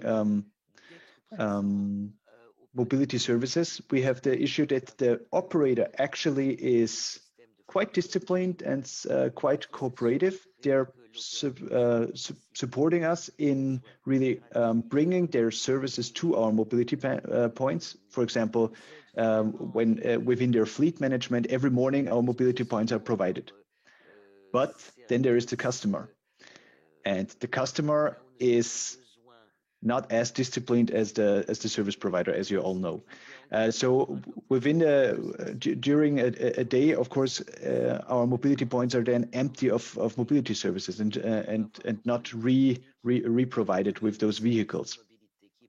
And for us, it's not possible as well to give something like a mobility guarantee for now. This is really a vision that you say, okay, dear customer, you booked your intermodal trip, but in the meantime there's a vehicle missing, but we provide you the backup vehicle. For example, you thought that there's actually a station-based car sharing available for you, but due to any kind of reason it's not there. Okay, as a backup, as a public transport provider, or actually as an integrated mobility provider, you get a taxi for free in order to fulfill your mobility need. This is actually this is really a weak point in our service offers, and you put your finger actually into this wound, and we don't have perfect answers to that yet, but we are really keen to address this topic, and I think here I refer as well to my successor presentation by over the course of time implementing some mobility data dashboards, which gives us at least some kind of tool to a little bit better organize the distribution of mobility services, and by that really ensuring that mobility services are available at our mobility points.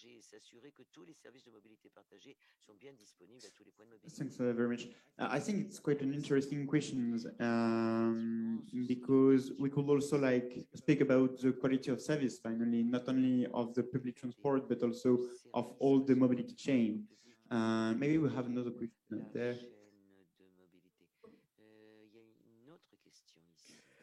Thank you, Vincent.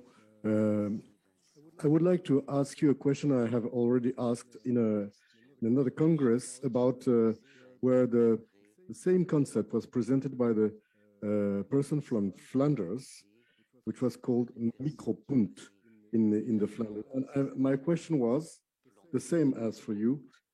Do these micropunt enter in macropunt? That means that when you have some big hubs, like for example, some places, some big stations in Vienna where trams, buses, and metro and S-Bahn are together, is it easy to integrate the mobility points in that, or is it independent? For example, I have seen the Simmering example at the beginning, and it was independent.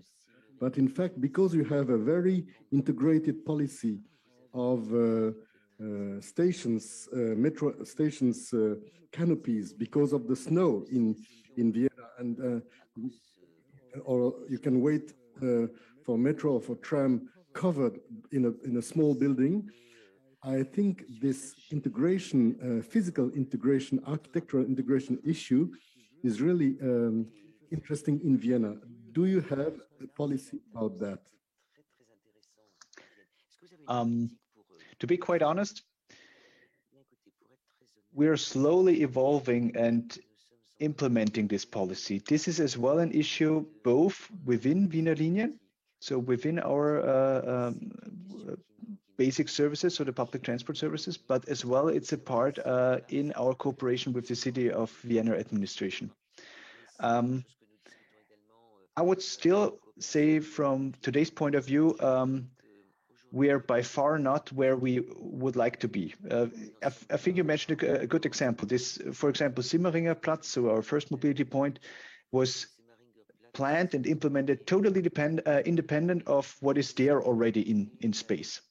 And although we are currently developing another metro line, we are not really considering thinking in an integrated way by designing our stops and our station design. What I mean by that is, first of all, in terms of really design and architecture, but as well in terms of quantity. Because let's be honest, if you really want to substantially change mobility behavior, that would mean if you have a, as you call it, macro hub, it means actually you need to provide dozens of car sharing cars there. That means that you need a parking house of sharing services and not only 2 car sharing cars in public space or a couple of bicycles. And to really think in that long-lasting and honestly as well infrastructurally expensive way, there is no consciousness for that right now, both within my company and within the city administration, to be honest. But we know for mobility system transformation, we need that. It needs to be scalable in a way that from micro hubs, it becomes actually a macro hub. So, yeah, again, very good question. And you know where to aim at. Thanks a lot, Vincent. I think it was a great presentation to talk as a mobility as a system, not only mobility as a service, and to think about the integration of new mobility services into the public spaces. Unfortunately, we could not take more questions, and I will give the floor to Astrid Caban, who is working for Vianova, a startup which use the mobility data to regulate public spaces and new mobility services. And maybe you can switch in French.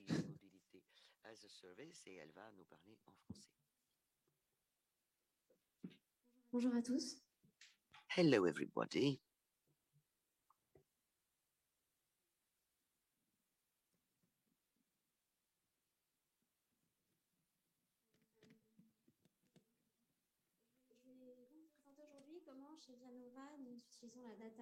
So I'm going to tell you how we use data at Vianova at the service of management of new mobilities and public spaces. So first, I'm going to tell you about Vianova, tell you how our solution works, what are the features that are available on our platform, and how we help our customers manage these new users. So Vianova is a startup that was created in 2019, 3 years ago. It's specialized in data and mobility. We have a team of 20 people from several European countries, Spain, Germany, the UK, and France. And we are still expanding in Europe and beyond. Our goal is to facilitate collaboration between operators of connected fleets on the one hand, and on the other hand, depending on the regions, the cities, the metropolis, the mobility authorities and other bodies in charge of transport and mobility. So in order to develop this collaboration, we collect data from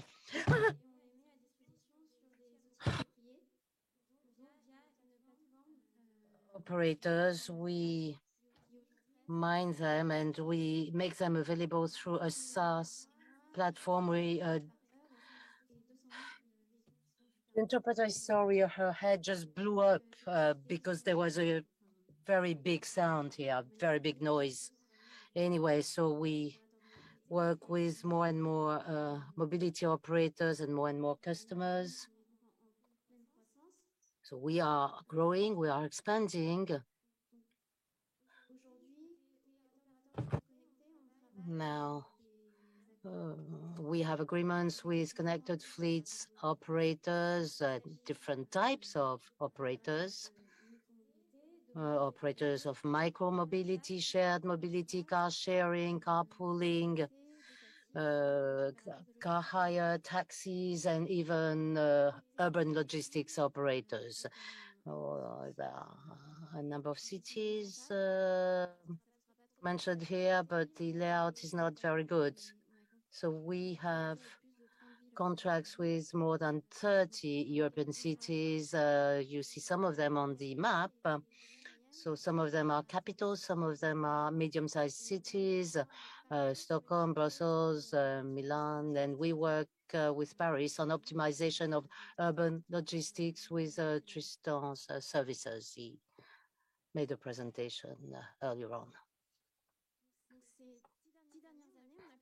Now, over the past 10 years, we've seen that there are new modes of transport in the public space, and that these new modes of transport have led to new challenges and issues and problems, particular obstructive parking on public space, the increase in the number of accidents between the users of these new modes of transport and passenger cars, but also between the users of these new modes of transport and pedestrians.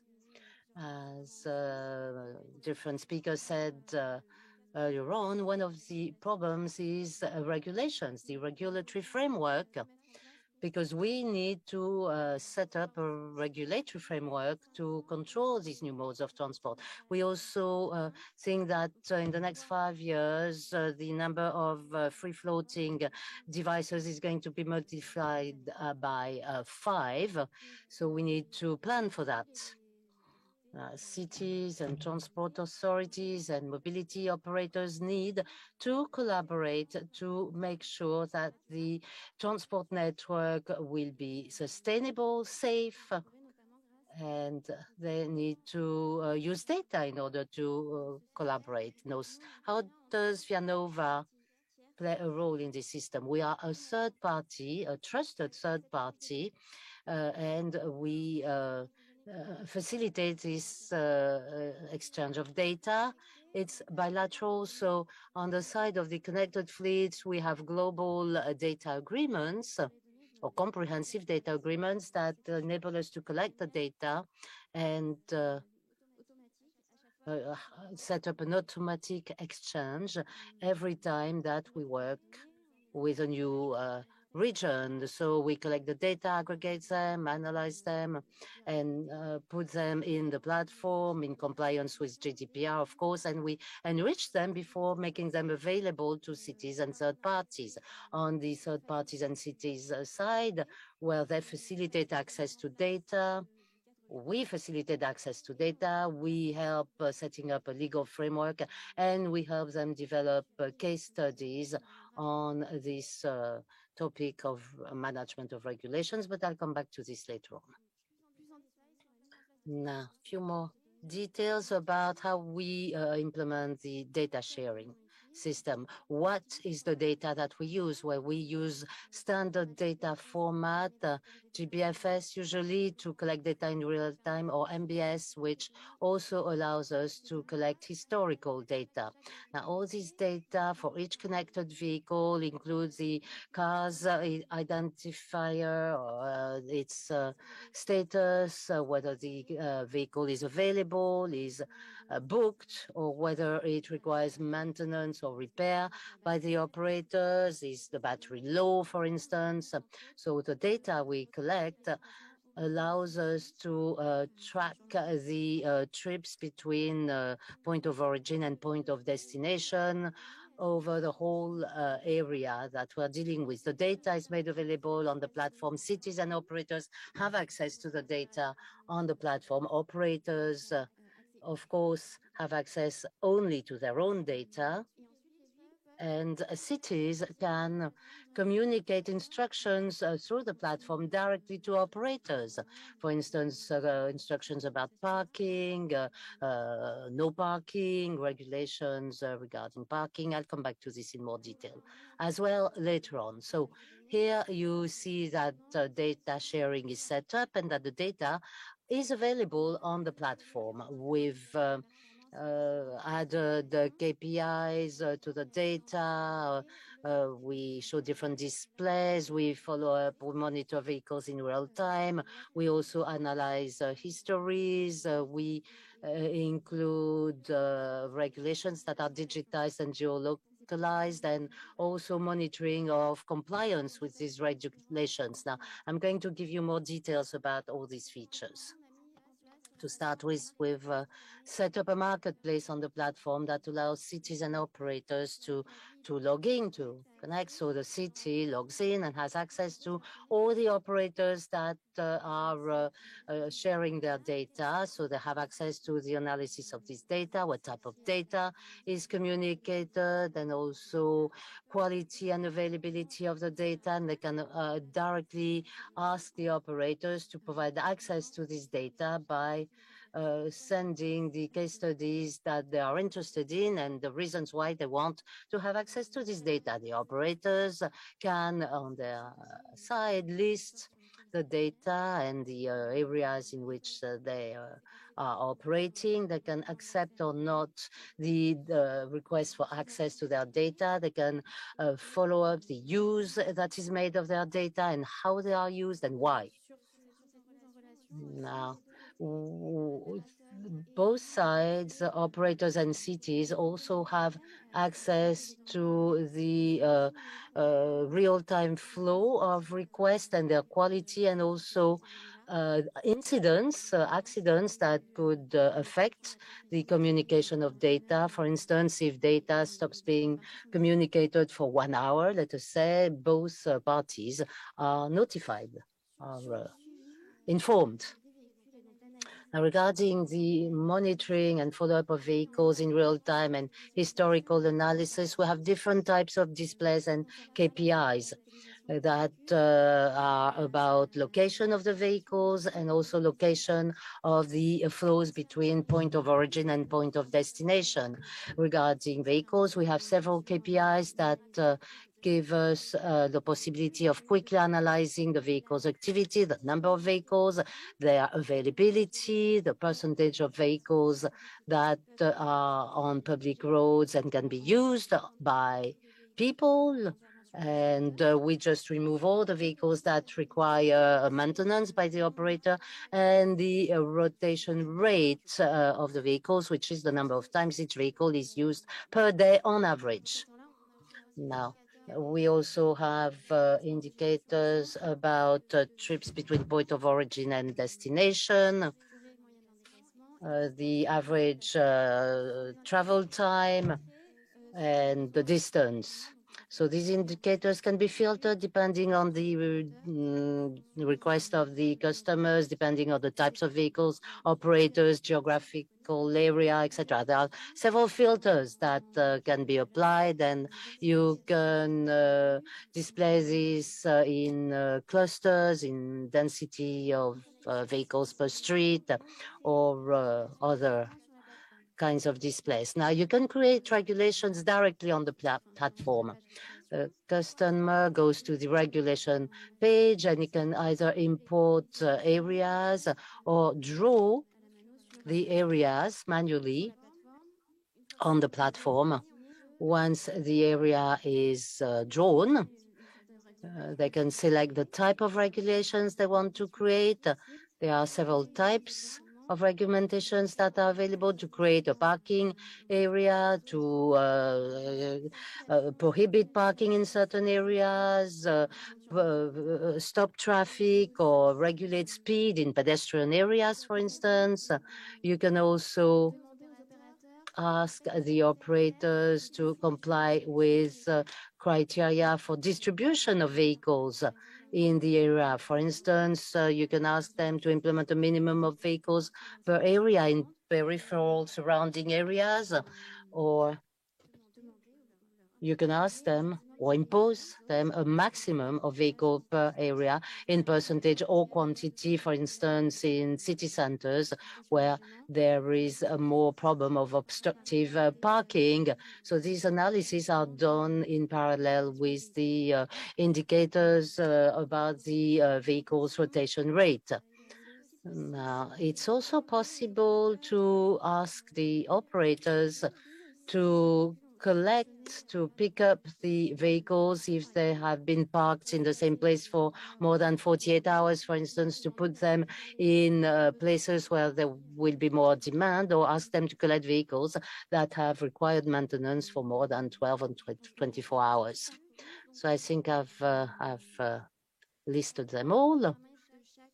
In order to enter the parameters for each regulation, well, the regulation can be created for the whole day permanently, but you can also create a regulation for a given period of time, school holidays or market days.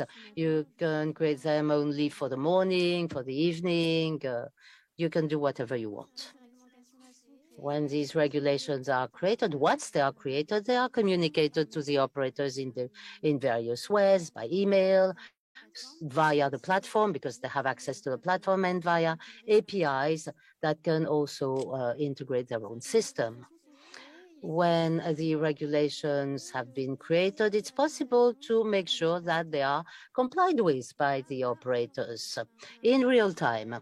You have real-time monitoring of compliance per specific regulation, or for each regulation, of 4 categories of regulations, and you can send notifications to the operators through the platform, or you can provide for an automatic sending of emails.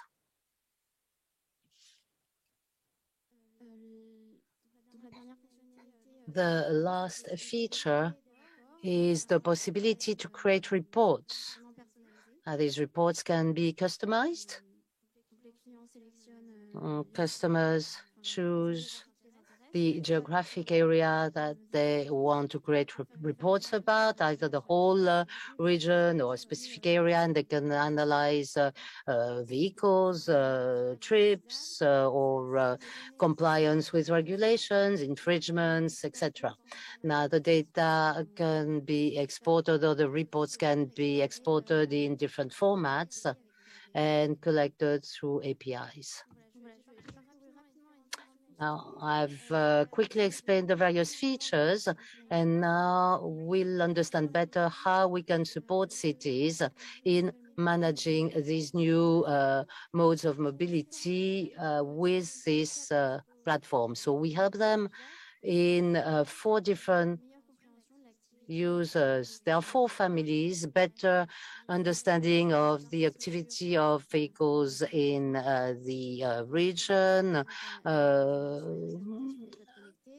infrastructure, management and regulation of connected fleets, and interoperability between our system and the mass applications developed in the various areas. Now, in these 4 families, there are cases that are specific to each city.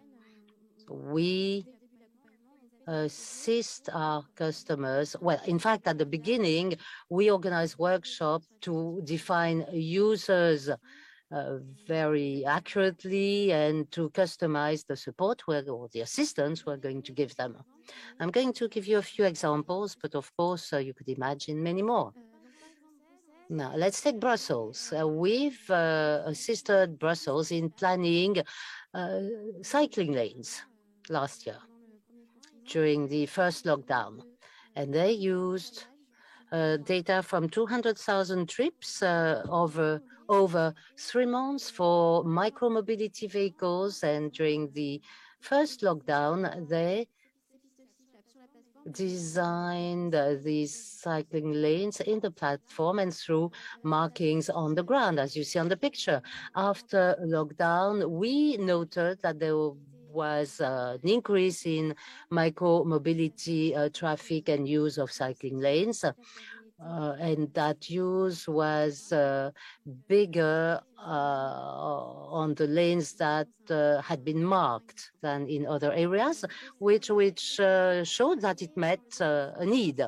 We also helped Brussels roll out 500 mobility hubs. They analyzed the data, they created all this digitally on the platform first. They mapped it digitally first and sized it, and then they rolled out these hubs. And it optimized mobility with train stations and metro stations. You see the two stations here, Bruxelles Midi and Brussels Central. We also help them set up their Smart Move project. It's a project that will be rolled out in March 2022 to make sure that the inhabitants of Brussels are aware of costs related to choices. So the single cost is going to be applied based on travel time, distance traveled, and type of vehicle. So it will be a kilometer-based price applied to all vehicles, and so they analyze the data on the platform to test various pricing scenarios and to choose the best scenario. Last example about Brussels, they also set up performance audit of the various operators with regular reports that are issued on a weekly basis on the performance of each operator, service quality, and distribution of the vehicles in each area. Another example is about Zurich that developed also mobility hubs, but they also set up interoperability between our platform and a mass application, which allows them, and you see that on the screenshot, the availability of the data with the format of the data communicated with the operators and monitor quality and whether there have been incidents in data transmission or not. I have two last examples, one about Northampton. We helped them increase the size of their fleet. They had about 1,000 vehicles and they used our platform to create regulations. So they deployed 120 mobility hubs, 60 parking, no parking areas, and 30 low speed areas. And then the size of the fleet was increased.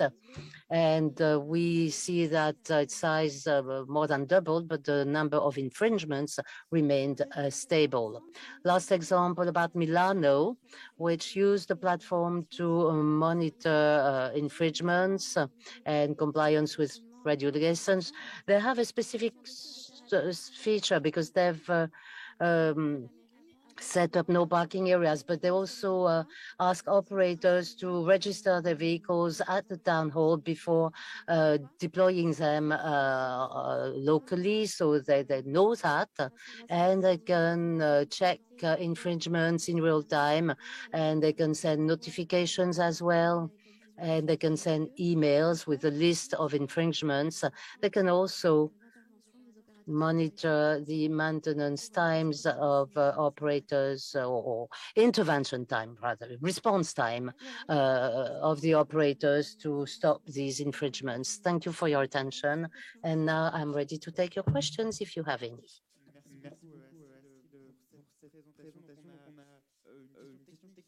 Thank you, Astrid, for this presentation. We have GPS data from the mobility services. How do you manage this?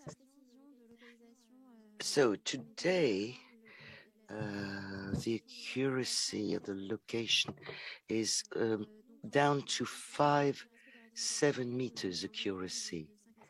So we put a buffer for the, for compliance with regulations, a buffer of 5 to 7 meters. Operators are working to improve the geolocation, the accuracy of the geolocation of their vehicles.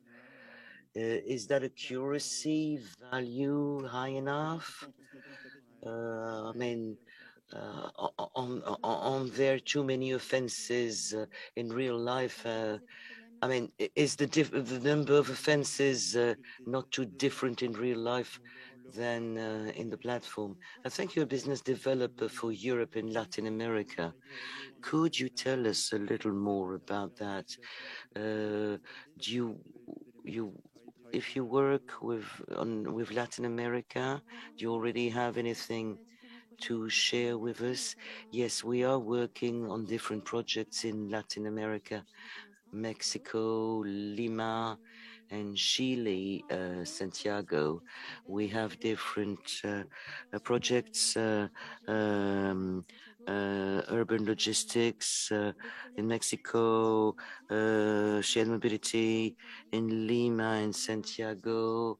The problems are different regarding mobility because in the cities where we implement our system, we are working in residential areas which are not as dense as city centers. So it's kind of different.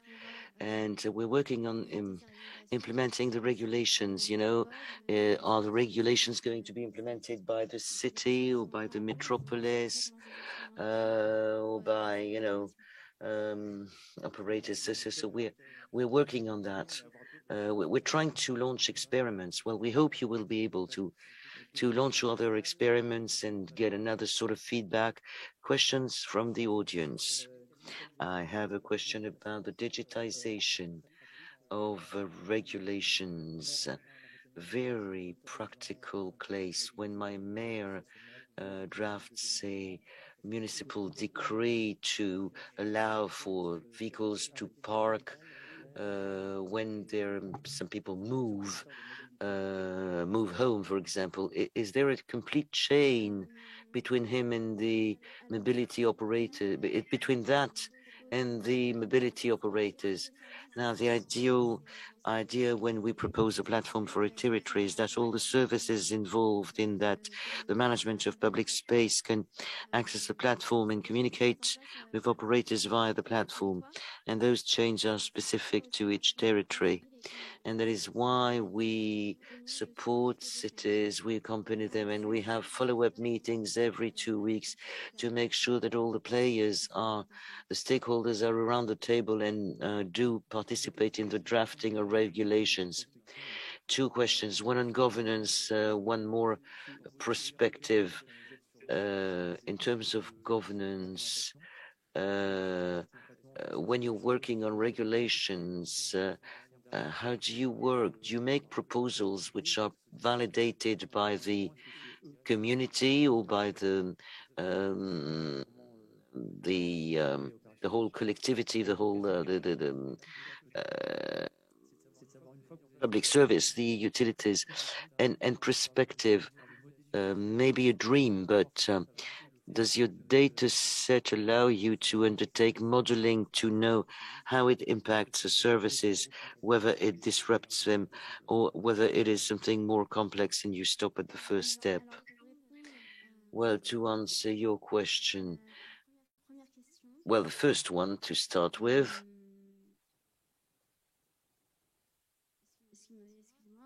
I'm sorry, but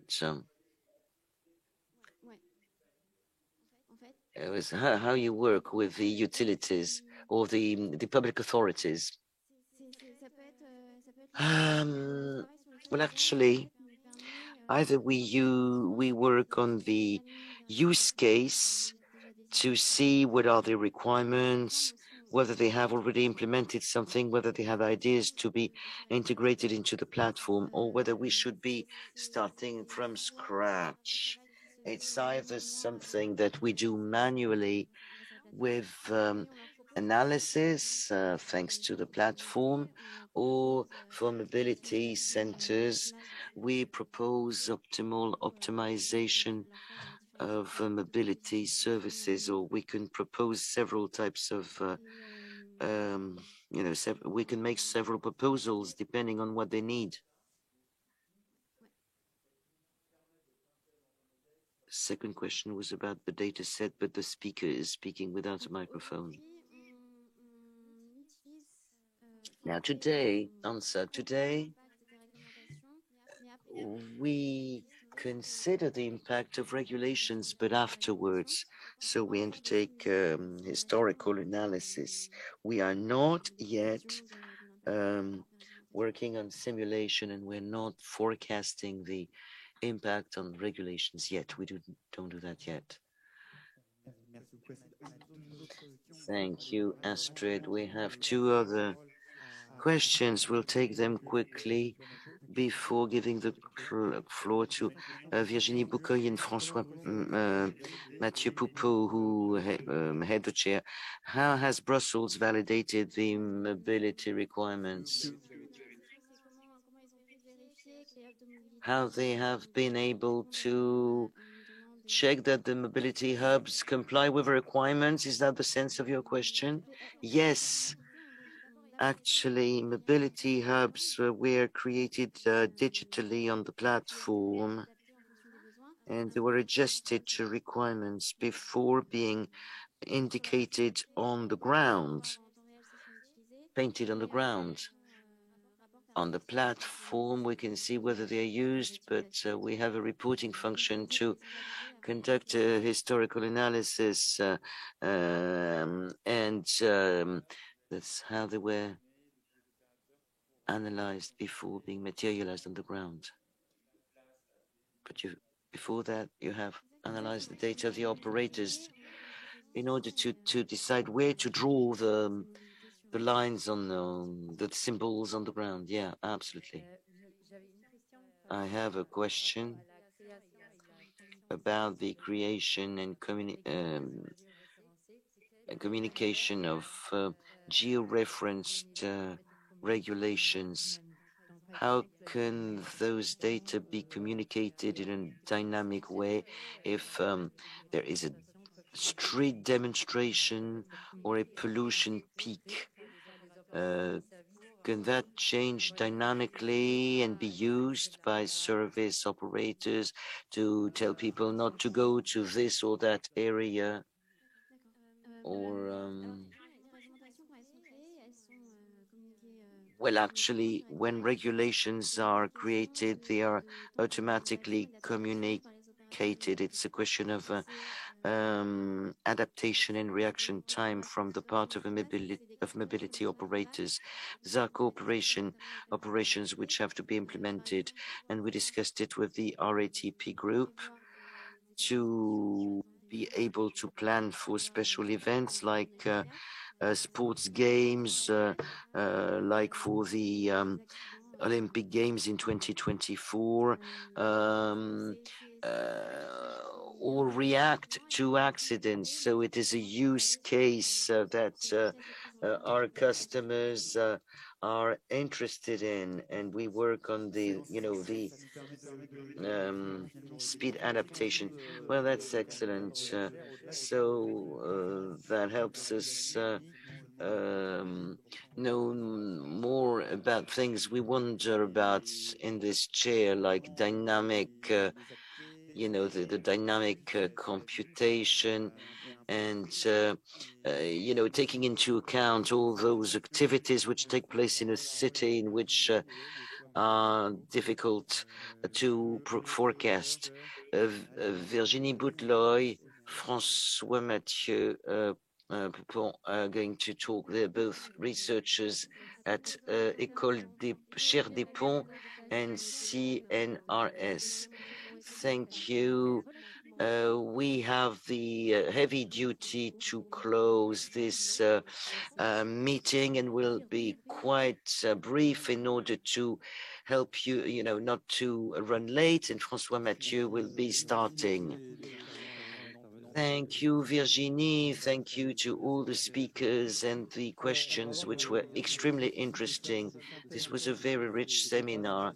We'll conduct a difficult exercise now, drawing up the synthesis of all those discussions. I'll do that as a policy maker, and then Virginie will follow me.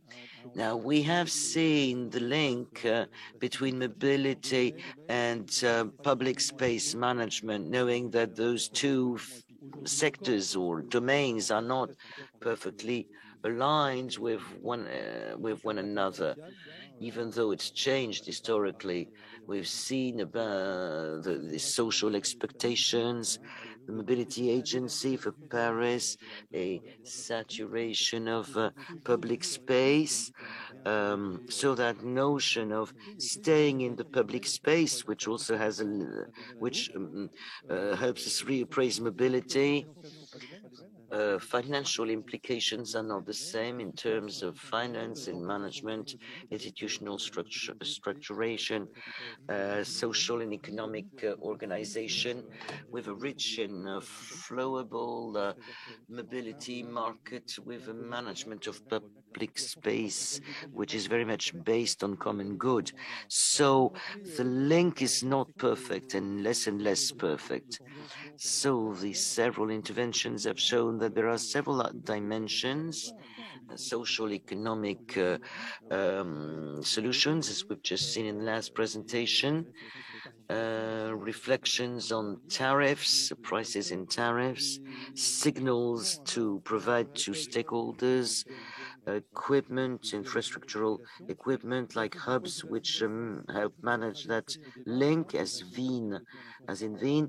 But as was said in the introduction by Sophie Mogard and recalled by Nathanael just after the break, all that sends us back to questions of governance, to institutions, and how to relate with them. And that has underlined on our debates. We talk about policies.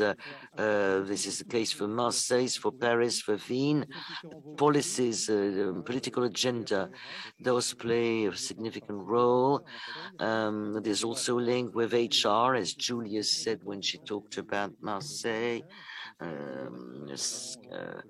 Skills of local authorities and support we talked about the links between skills, this notion of governance, a link between functional territories and administrative territories, knowing that the functional territories are not always the same.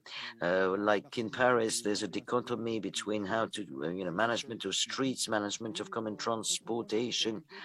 And with Wien, we see that there's a higher integration of competencies because we have the unicity with the Stadtwerk, which is a very strong tool for the management of that link. Vienna mobilizes better integrates the network. And for Paris, with Mr. Neumeier, and he referred to the articulation or the link between mobility and public space. Another point we could underline is that there are old regulation tools which have been activated, but some new tools should be invented. IST or special authorizations or temporary authorities. Julia talked about the different financial resources, and also Mr. Neumeier talked about Wien and insisted on the fact that coordination is absolutely essential, and that it is necessary to work in a transversal way, which is a great classic for urban development, and the project mode to manage those problems. So in the end, those are interdisciplinary matters, social, economic, but we also have to take into account political sciences. And in monographs, we try to embrace all those dimensions which are very much interlinked with one another. So I tried to draw up a short synthesis of everything that was said. Thank you, François Mathieu, for having done the toughest part, but he stole my key word, which is alignment. And I would like to insist on that because we talked about who does, who pays, with which skills, with which data, with which devices. We talked about common. Well, if you talk about who, the key word is coordination, governance, and the how, physically, digitally, and all the questions it raises. And at a given point in time, if you step back and look back on the reason why mass was created, or at least the objectives, well, the aim actually is to change people's behavior in terms of mobility. And then comes the what question, how it changes mobility, and what alignment is there between the vision, the objectives, with who produce, all the questions, who produces that vision, how does the vision hinges with the results on the ground in behavior observed. And so we touched upon the notion of assessment, evaluation of data, follow-up systems, modeling systems, and more broadly, everything that comes into play with assessment. But if you focus on the who and the how, it sounds just very complicated. And, we're doing our little business all together. And it is only when we go to the what that it's going to become painful to see the results. So we have to keep that in mind. Some assessment systems will be implemented. Some have been implemented already. They can be criticized. That only work partially. That will help us learn and progress. But then we may realize that the toughest part of the job hasn't, it still remains to be worked on, to be carried out. So we have to make sure that the objectives and what happens are actually in line. And that'll have to be based on the digital implementation. I won't be longer than that. Thank you for all the ones who attended the seminar, those connected from a distance, the technical team, and the Maison des Ponts, which was our host today. We hope it is not the end of the exchange, and we, RATP and Ingénieurs des Ponts, are ready to carry on exchanging.